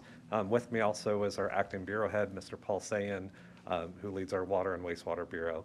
I want to take a moment and thank the board for hearing our request to have this as a discussion item. As many of you are aware, all utilities across the country are tasked with doing an inventory of service line materials throughout our entire distribution system. So earlier this year, back in January, we launched the Service Line Partnership. This is a partnership between Baltimore City and Baltimore County to go and collect this information. We published an online survey. We've been sending out distribution materials through the mail, through people's water bills. We've done some robust social media advertisements on it, and all of those items are going to continue. But what we've found so far is that a limited number of people are actually participating, right? So we still have about 177,000 unknown materials out there on the public side, on the private side, and so far we have just a little over 4,200 completed surveys. The item that Mr. Sayan will present to you is another way for us to go and do testing of these service lines so that we're just maximizing all of our efforts and doing everything we can possible to ensure that we're collecting all this information and getting it submitted in October, which is the deadline set by the EPA. And with that, I'm going to turn it over to Mr. Sayan. Good morning, Board. So the contractor, or the contract in front of you is for $7.6 million for ElectroScan. It's it's our way of pivoting to using more technology, new technology, and data to help drive some of our decisions. As Mr. Luna mentioned, we have been having this robust outreach program, the self-surveys. They have been somewhat productive, but we need to be looking at new technologies to help not only improve our inventory or expand our inventory, but do it at a cost efficiently as we can. So this new technology is, if you can think of it as a plumber's snake, so just a coil that is a plumber will put into a clogged faucet or sink or a toilet. Same concept. We remove the vendor removes the meter and inserts this metal coil into the service line. That service line is pushed through, or the coil is pushed through the service line, and it's detecting the resistivity, the electrical resistivity of that service line. Depending on the resistivity, that'll tell us whether it's whether it's the copper or brass or lead pipe. So that technology is what we plan on using in addition to the self-surveys. That'll always continue. I will say that the self-surveys, 4,200 self-surveys submitted to date, it may seem a small number, but if we were to use that for this contract, that's almost $3 million that we saved by just doing the self-surveys. The more self-surveys that we get, the lower our costs are going to be for this program. So this technology is something that we're planning to use, expand to small scale for now, try it out, see the process. There is the possibility of actually purchasing this equipment and having our own crews do it. We need to understand just, do we have that kind of skill set, and do we have those kinds of labor hours to afford to do this? So with that, I'm certainly here to answer any questions you may have. Thank you so much. Is ElectroScan, is that a local company? It is not local. I guess they have a proprietary type of technology, Correct. right? That makes it somewhat one of a kind. They are the only one. Pretty accurate. Got you. Is there any minority women business enterprise goals in the sole source contract? Not for this sole source, no. So it's 0 minority women business. They have their own crews, their own proprietary equipment. Is there any agreement associated with local hiring associated with this? There is not. There's not. Thank you. Mr. Comptroller? And we talked a little bit about the idea of somewhere between asking people to just go down and do this themselves and saving a whole lot of money, and paying this firm with proprietary technology, an amount per household to do it themselves, to do the work. Somewhere in between is provide a significant financial incentive to people to test it themselves that is just less than what we're going to have to pay this company. And how closely have we looked at that? Because you might get, what's the expression? You catch more flies with honey than with vinegar. You also catch more flies with honey than with just asking for them to do it because it's the right thing. So that was hard. Yeah, it's clearly not my best work. Clearly not my best work. But I would say that if we're going to spend X per household paying somebody else to do this, could we spend X divided by 2 and give that back to the homeowner as a credit on their water bill if they do it themselves? Right. No, and that's a great point, Mr. Comptroller. Thank you for bringing that up yesterday during our briefing. It's something we're still looking at, but I think no matter if we were to move towards some kind of incentive program for residents, I think we're still going to need this type of technology. I think you're still going to for everybody else who doesn't bother. Correct. Yeah. You're still going to see those gaps within the total inventory, so that seeing how this technology is used, Sure. and as Mr. Sands said, seeing how we can expand it potentially down the line, it's all of that robust thought process that we're going through right now. Yeah. Okay. All right. Thank you. Are there any other questions or concerns? No honey. No honey. All right. Yeah. No vinegar That's the either. important thing, no vinegar. No, Madam Solicitor, are you? At this time, I'll entertain a motion. So moved. It's been moved and probably second. All in favor, please say aye. Aye. All those opposed, please say nay. Please note me as a nay. Just again, the concern about local hiring. So appreciate and understand the importance of where we are with it. Just in ensuring that we leverage opportunities like this to put some pathways of local hiring in there. So the yeses have it, and we'll move on. The next one is emergency authorization. Madam Clerk, correct me if I'm wrong, but I believe we're on page 373, SB 2411930, Department of Public Works. This request is to approve the First Amendment for emergency procurement with Fisher Scientific Company, LLC. On behalf of DPW, we have Richard Lynn again, Deputy Director. I'm actually going to bring up our Chief of Laboratory Division, Ms. Debbie Pitts. She'll talk a little bit about what this vendor does, and if there's questions specifically on the procurement, I can jump in and help. Thank you, Madam Chief. Good morning. Just a little bit about Fisher Scientific. Fisher supplies the laboratories with chemicals, standards, laboratory gases, small equipment, all the needs that laboratories need to be compliant, to meet state and federal regulations. The laboratories work very closely with both water and the wastewater utilities, and it's important that we meet compliance to ensure safe drinking water and also safe waterways compliance. And so we need the supplies in the laboratories to meet the gap of not having an active contract with Fisher. We currently are working diligently with procurement team to have a cooperative agreement. And so we're looking forward to having that completed. Currently waiting for the vendor to give us final signature, and therefore we can move forward with that. Thank you, Madam Chief. At this time, are there any questions or concerns? Mr. Comptroller, the floor is yours. Thank you, Mr. President. So this issue is sometimes apparent, sometimes not, with any type of emergency procurement. There are two kinds of emergencies. There are the kinds of emergencies where a pump fails or a chunk of the garage roof falls out, and you just have to deal with that right away. And then there are emergencies where you're low on something you need, and you need to have it, and so you use the emergency procurement process to purchase it. But those would be emergencies where the reason it's an emergency is because we didn't buy it sooner.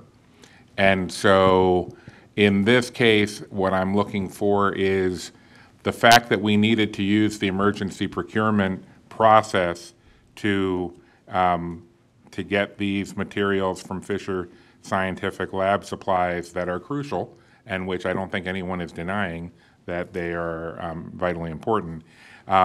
Did we not have the sufficient supplies because we forgot to order them sooner, or did we not have them for some other institutional reason? No, and that's a great question, Mr. Comptroller. So we'd submitted the requisition for this specific contract back in January of '23. It was going to be for a $3.5 million contract. In working with the procurement office, we learned that both the health department, police department utilized the same vendor, and so they had recommended moving towards a cooperative agreement. That was back in October of last year. And so since October of last year, that's what we've been working towards as a city, is instituting this as a cooperative for those agencies. But we've been working since last year, and we haven't had a contract. When did your previous contract for Fisher run out? The contract actually ran out, I'm going to say, more than a year and a half, 2 years ago. Okay. So we've been requesting assistance just to meet the gap. And so the cooperative agreement was put forth to us, and I'm thinking that would be the best approach. The cooperative agreement was suggested by procurement in October of last year. Right. But when had you gone to procurement to say, we need a contract because we need this stuff from Fisher? That was January of '23. January of '23, okay. So I want to be clear that this is a emergency procurement that is being done because procurement was asked a year and a half ago to do this, and hadn't done it yet. Okay, so that is the extent of my questioning, Mr. President. Thank you. Thank you, Mr. Comptroller. Are there any additional questions or concerns from the board? Hearing and seeing none, I'll entertain motion. Oh, sorry, it's an emergency. Sorry, Yeah, we- Mr. President, the subject line should have been edited, so it It's just fine. says emergency. Yeah, the next ones are, we have a couple emergencies in a row, so it will be accepted and noted by the board. Thank you, Madam Clerk. The next item on non-routine agenda can be found on pages 374 and 375, SB 2410375, Department of Public Works. This request is to approve an emergency procurement agreement with Water Management Solutions. On behalf of DPW, we have Good morning, Honorable Board. Michael Hallman. I am the Division Chief for Wastewater Facilities. This is an amendment to an original emergency authorization for a bypass, water bypass system over at Dundalk Pumping Station. There were a couple of pump failures. There's 4 pumps. 2 of the pumps failed, and we needed assistance to be able to bypass the station in order to maintain operations. Any failure there would have been catastrophic, so we needed to be able to move in that fashion. The amendment is needed as the repairs to those pumps have been a little bit delayed by the vendor, and the 2 remaining pumps, we've had to actually put more wear and tear on. They're of the same age of the 2 that have already failed that are in repair as we speak. So the extension of the bypass, or extension of this particular authorization, is to extend the bypass until we're able to get our capital project in place. Right now, that is slated to go out to advertisement later this year with a potential NTP, or notice to proceed, of early spring next year. And this authorization would be able to bridge that gap for the duration until that capital project can get underway. Thank you, Mr. Chief. At this time, are there any questions or concerns? Mr. Comptroller, the floor is yours. Thank you, Mr. President. Just one I forgot to ask before. Yes, sir. The eventual capital project is going to replace all 4 pumps? That is correct, Yeah, sir. okay, thanks. Any additional questions or concerns? Hearing it and seeing none, thank you so much, Mr. Chief. Thank you. This will be Thoughts and noted. prayers for those last 2 pumps. The next item on the non-routine agenda can be found on page 378, and that's SB 2411717, Department of Public Works. This request is to approve an emergency procurement agreement with Civil Construction Incorporated. On behalf of DPW, we have Sherrod Hicks, Project Engineer, Office of Engineering Construction. On April of 2023, the City of Baltimore received a series of requests for a collapsed sidewalk. Upon further investigation, I went on site, and it was observed there was a 42-inch collapsed storm drain. In addition, there was an exposed 8-inch sanitary line. We immediately moved for emergency authorization because every time it rains, the 2300 block of Seaman Avenue is undercut with subbase, and we are afraid this would cause a sinkhole. We moved to have emergency authorization to provide design consultant services, as well as to procure a contractor.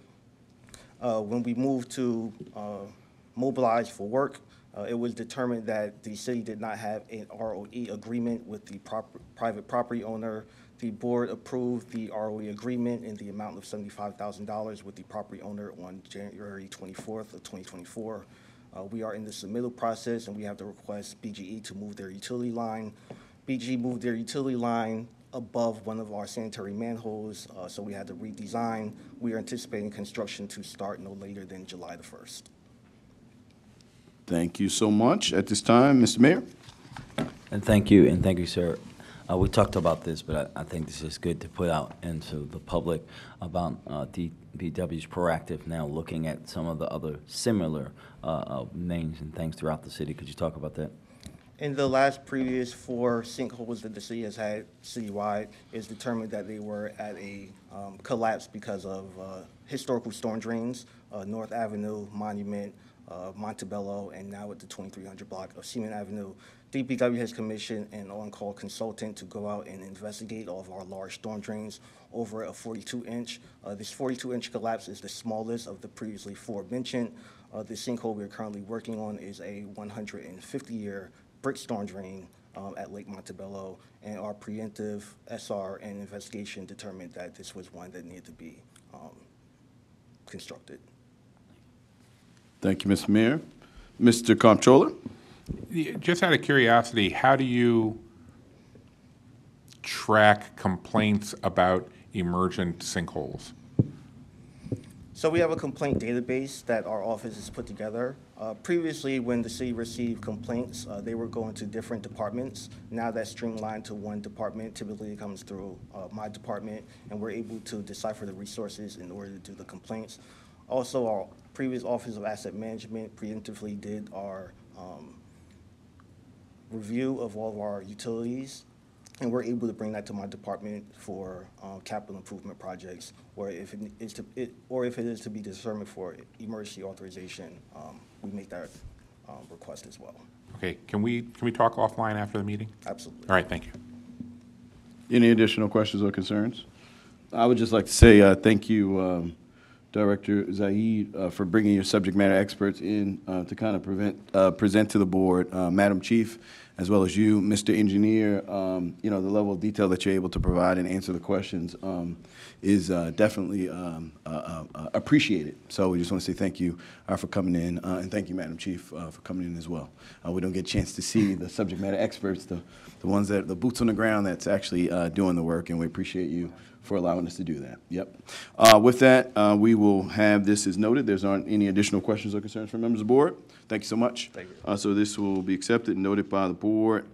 As there's no new business before the board this morning, we will adjourn the next regularly scheduled meeting of the Board of Estimates. Before we go in.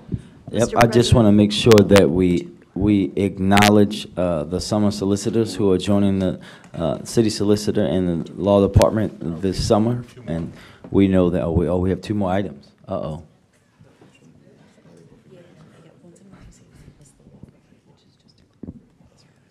But we still want to just acknowledge you all, and we're going to take a picture with you all when the meeting ends after these next two items. So, Mr. Mayor, Mr. Comptroller, and Board, we do have two additional items. One is walk-on, and the other is another emergency with DPW. I think that's why Director Zaid was looking at me a little confused. He said, you thought that Madam Chief and the engineer was good. I got somebody else coming behind. So we do have, we're going to read on the record, another emergency item. That's SB 241162, Department of Public Works, Emergency Procurement, Cummings Wagner, 751 Eastern Avenue Pumping Station. On behalf of DPW, we have.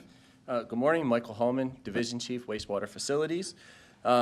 This particular authorization is to secure a vendor that can provide specialized part fabrication and repairs for pumps at Eastern Avenue Pump Station. As you guys are aware, Eastern Avenue is not only our largest pump station, it's also our oldest. Those pumps are over 70+ years old, so it's outside of the capabilities of our current contracted vendor to be able to provide those services. Obviously, we're losing two of the pumps so we have so far, two of the five, you know, has been challenging. So any further loss of capability there could result in catastrophic failure, hence the reason for the emergency. But this particular authorization will also bridge the gap until that particular CIP project is able to get its notice to proceed. The bids actually opened this month for that, so I would expect that in about 3 to 4 months to be able to get started. Thank you. Thank you so much, Mr. Chief. Are there any questions or concerns? And Mr. Chief, Yes, I forgot to include you in my acknowledgments of DPW, but your presentation earlier as well as right now is definitely, again, warranted. We truly appreciate your service to the city. And the haunted look when you say catastrophic. I've been practicing it since yesterday. Yeah. You've said that once or twice in your career, right? He told me to lead with it and to finish with it, so. Yeah. I think it's very compelling. Yeah. Thank you very much. No, thank you so much for your service. So that will be noted by the board. No additional questions or concerns. And then we have one additional walk-on item.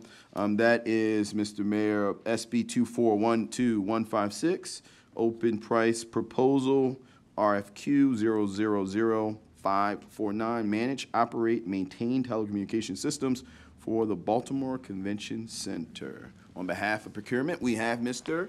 Good morning, Mr. Mayor, Mr. President, Mr. Comptroller, honorable board members, Adam Manning, your Chief Procurement Officer. The request is This is a two-stage RFP for the Baltimore Convention Center. The first stage, Part A, was the technical proposals, which was opened earlier in this year in a public setting. The selection committee has gone through and done their due diligence, and this is your request to open Part B, the pricing proposals, in a public setting later this afternoon as a walk-on item so that we can read it into the public record. And the purpose for it being a walk-on is just timing to try Yes, to get sir. it out there as quickly as possible. Yes, Is that sir. accurate? Thanks so much. Are there any additional questions or concerns from members of the board? Hearing and seeing none, we have to vote this out. So at this time, I'll entertain a motion. So moved. Yeah. It does, sir. Yeah, it does. It's not emergency. Again, I've asked for a motion. Thank you. It's a motion. It's been properly seconded. All those in favor, please say aye. Aye. All those opposed, please say nay. The ayes have it. This item is approved. We're going to, Mr. Mayor, are you done? I did it, yeah.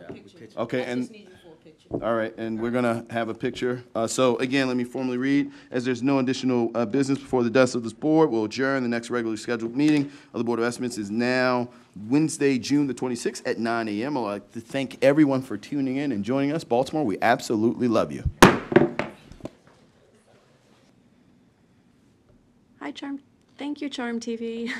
Good afternoon, everyone. Apologies for getting started just a few minutes late. This is totally my fault today. We're a little bit overbooked this morning. Welcome to the Board of Estimates bid opening for June 5th, 2024. We have a few addenda to share this morning that will be changing the opening dates of the following bids. And bear with me just a second. Up first for addenda, Department of Public Works, SC 938R, Headworks Facilities Improvements at the Patapsco Wastewater Treatment Plant. This bid was originally scheduled to open today and is now opening on June 26th, 2024. For the Bureau of Procurement, RFQ 232, Personal Computer Hardware and Related Items. Part A will be opened now on June 26th, Part A being the technical requirements for that bid, not the pricing.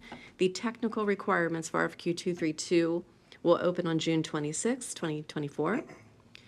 The Department of Recreation and Parks, RP 22801, will, for Clifton Mansion restroom improvements, will now open on June 26th, 2024.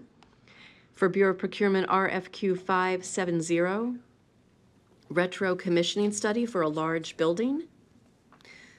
That will now open on June 26, 2024. And for the Bureau of Procurement, RFQ 577, batteries for automotives, equipment, and machinery. This bid will now also open on June 26, 2024.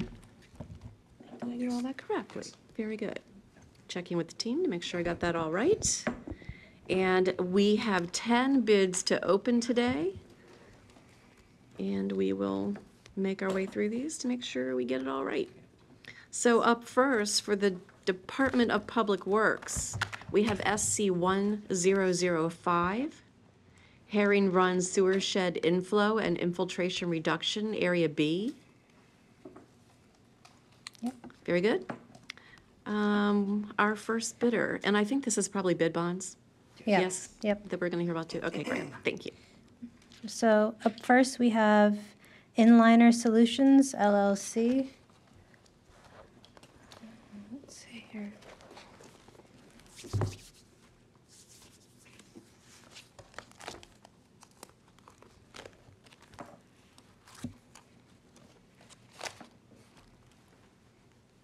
Okay. That total is 40,421,710.00.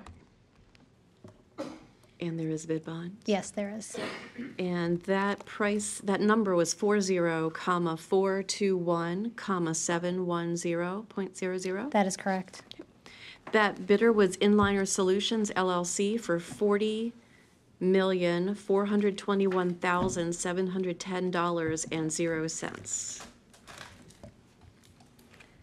Our second and final bidder is Spinello.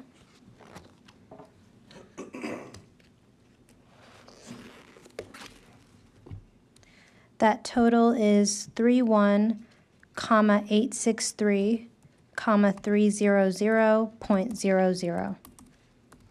That number was 31,863,300.00. That is correct. And we have a bid bond. Yes, we do. That second and final bidder was Spinello for $31,863,300.00. And that was our final of two bidders for SC 1005, Herring Run Sewer Shed Inflow and Infiltration Reduction Area B. Up next, for the Department of Public Works, we have contract SC 982, Eastern Station Rehabilitation Pumping Station. And we have no bids submitted. We have no bids submitted. Should this possibly have had an addenda? Because that seems very strange. There was none. I trust you. Yeah. I suppose we shall verify and, with DPW that no bids were submitted. Okay, that was no bids submitted for SC 982 Eastern Station Rehabilitation Pumping Station. Up next, for the Department of Transportation, we have TR 23004R, Inspire Schools Sidewalk Reconstruction. Up first, we have J Villa Construction, Inc.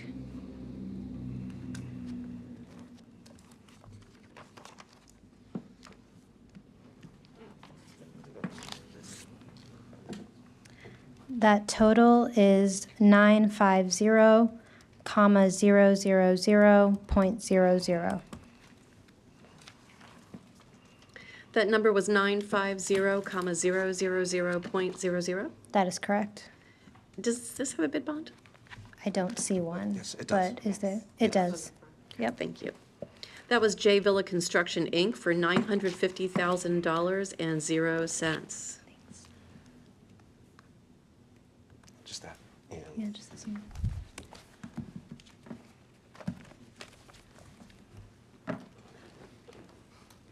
All right. Our second and final bidder is, bear with me, Paniguas Enterprises, Inc., I believe. Yeah.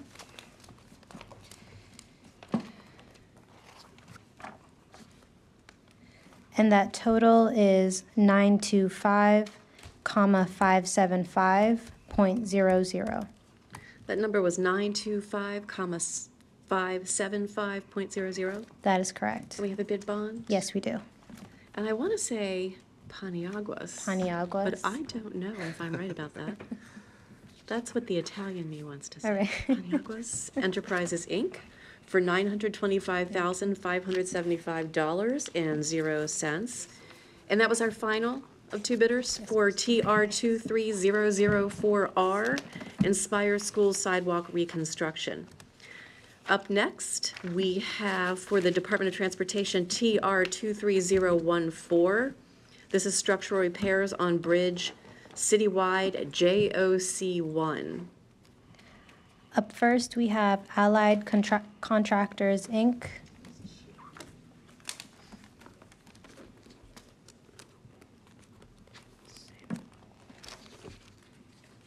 We've lost a lot of our audience, possibly due to the temperature. This room is so cold in here. Right. And that total is 1,546,540.00. That number was 1,546,540.00. That is correct. That was Allied Contractors, Inc. for $1,546,540.00. And do we have a bid bond? Yes, we do.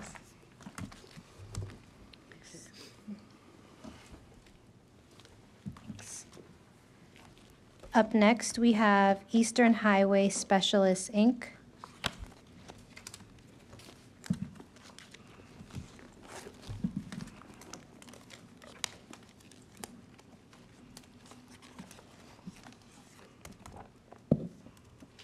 And that total is 2,311,200.00. Okay, that number was 2,311,200.00. That is correct. And we have a bid bond? Yes, we do. Fix a little typo here. That bidder was Eastern Highway Specialists, Inc. for $2,311,200.00. Up next, we have Concrete General, Inc.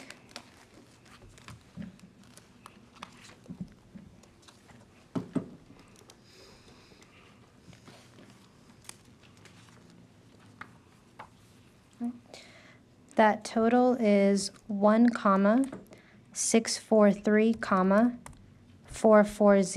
1,643,440.00. Okay, that number was 1,643,440.00. That is correct. And we have a bid bond. Yes, we do. That bidder was Concrete General Incorporated for $1,643,440.00. Our final bidder is Southern Improvement Company, Inc.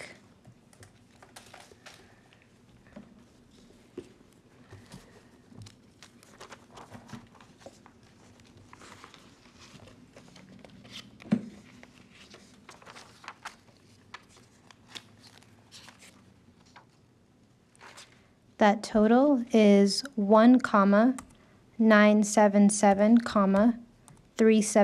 1,977,370.00. That number was 1,977,370.00. That is correct. And we have a bid bond. Yes, we do. That bidder was Southern Improvement Company Incorporated for $1,977,370.00. And that was our final? Yes, That it was our final four bidders for contract TR 23014, structural repairs on bridge, citywide JOC 1. Up next, we have for the Bureau of Procurement RFQ 572, off-the-lot vehicles. Does that look right? Yes. So it looks And is this like- going to be a total? Peter, it should be Peter. Mhm. That's the first one. Yeah. So there are no totals. No We're just totals, reading this off is the itemized? names. Mhm. Okay, so this is itemized, referred to agency. Okay, so we will, probably that should be the case for all of these. So just for our watchers, to understand that we'll probably just be reading the names of the respondents to this RFQ because the itemized costs will be sent to the agency for their review. So that submitter was Peterbilt of Baltimore, LLC, Correct. doing business as the Pete's Store, Yep. Baltimore. Okay, got it. And next, Next, it should be Pacifico Ford. and this too, itemized. That was Pacifico Ford. Yes, Pacifico Ford, and it is itemized. Yep.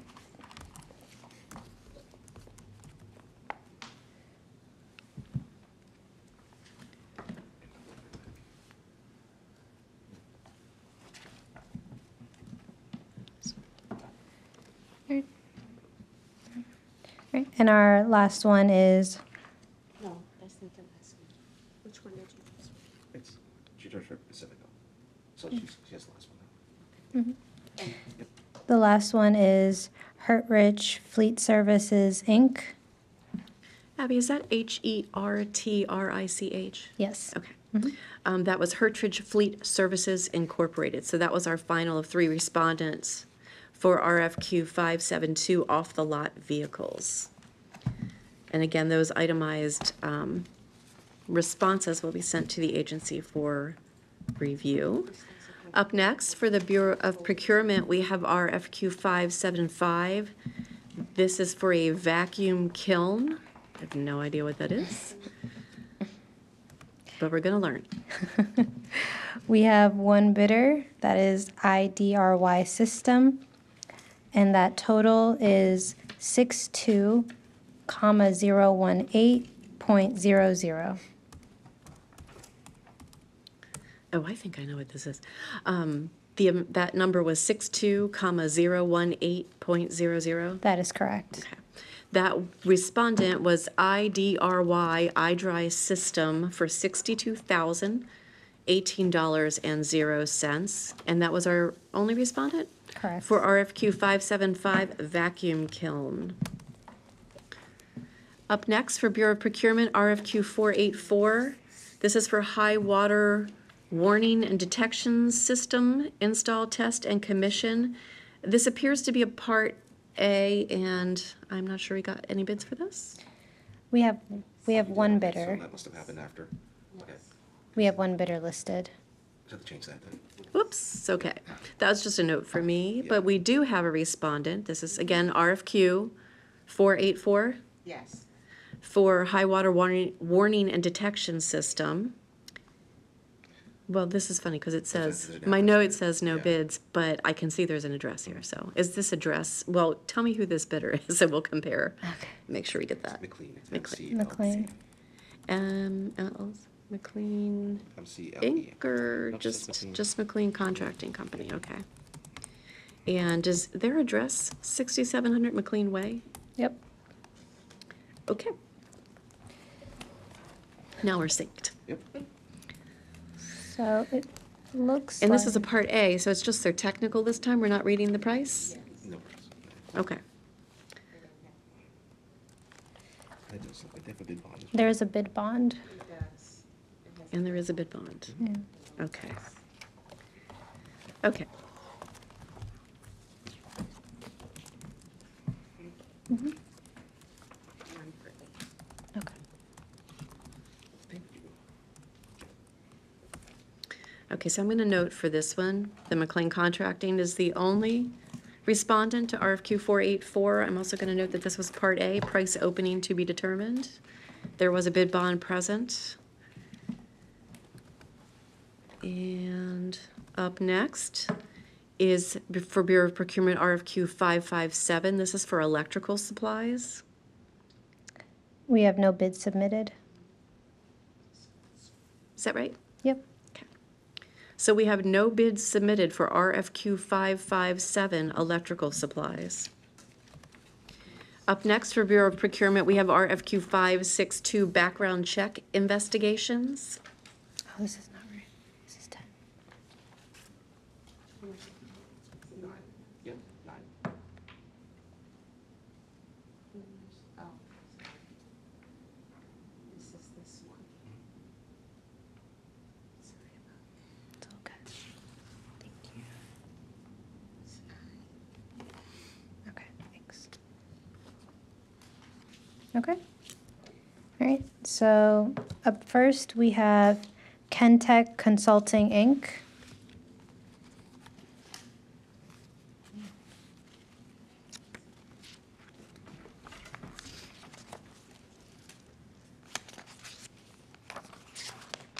Are these totals? I don't see a total. This, because this might be a thing that's itemized too. Yeah. Because it's probably per person. Yep. Yeah, this is itemized. Yep.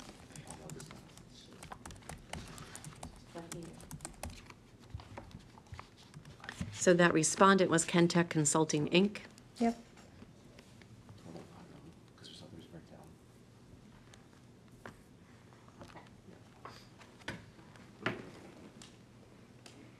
Mm-hmm. Thanks. Our second and final bidder is Biometrics Identity Verification System. And of course, also itemized. Yeah, this is also itemized. So that's the second of two respondents was Biometrics Identity Verification System. And those were the two respondents for RFQ 562 background check investigations. This bid, of course, will be referred to the agency for review of itemized information.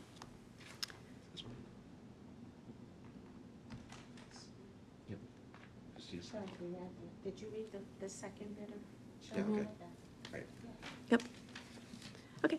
Up next, for Bureau of Procurement, we have RFQ 549, Manage, Operate, and Maintain Telecommunications System for Baltimore Convention Center. Yep. All right. Up first, we have Shownets LLC.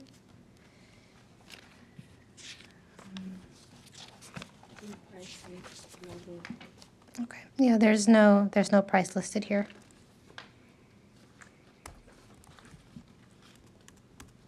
And is there itemization? Okay. There is. Yep. Okay, so I'll note that.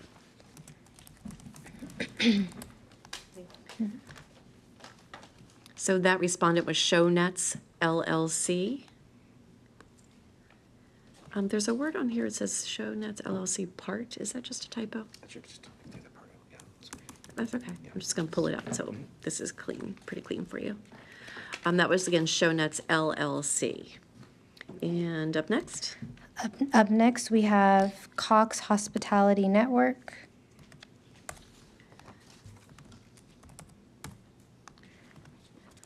That was Cox Hospitality Network. Actually, can we strike that? It's Hospitality Network LLC.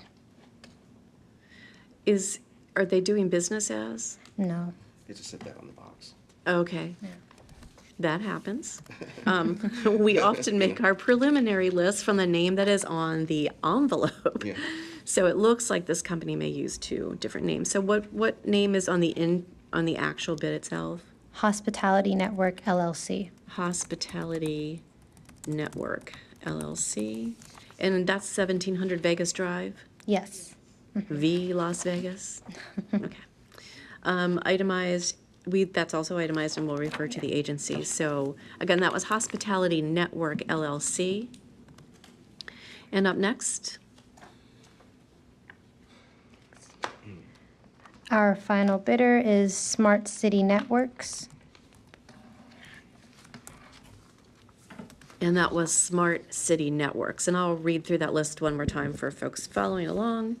This was for RFQ 549, manage, operate, and maintain telecommunication system for Baltimore Convention Center. This was a price opening, but the prices received are itemized. In this scenario, we refer that to the agency without reading any numbers and let the agency review what has been received. The three respondents were as follows: Shownets LLC, Hospitality Network LLC, and Smart City Networks. And I believe that was our final of our 10 bids for today. So our next bid opening for the Board of Estimates is June 26, 2024 at 12 noon.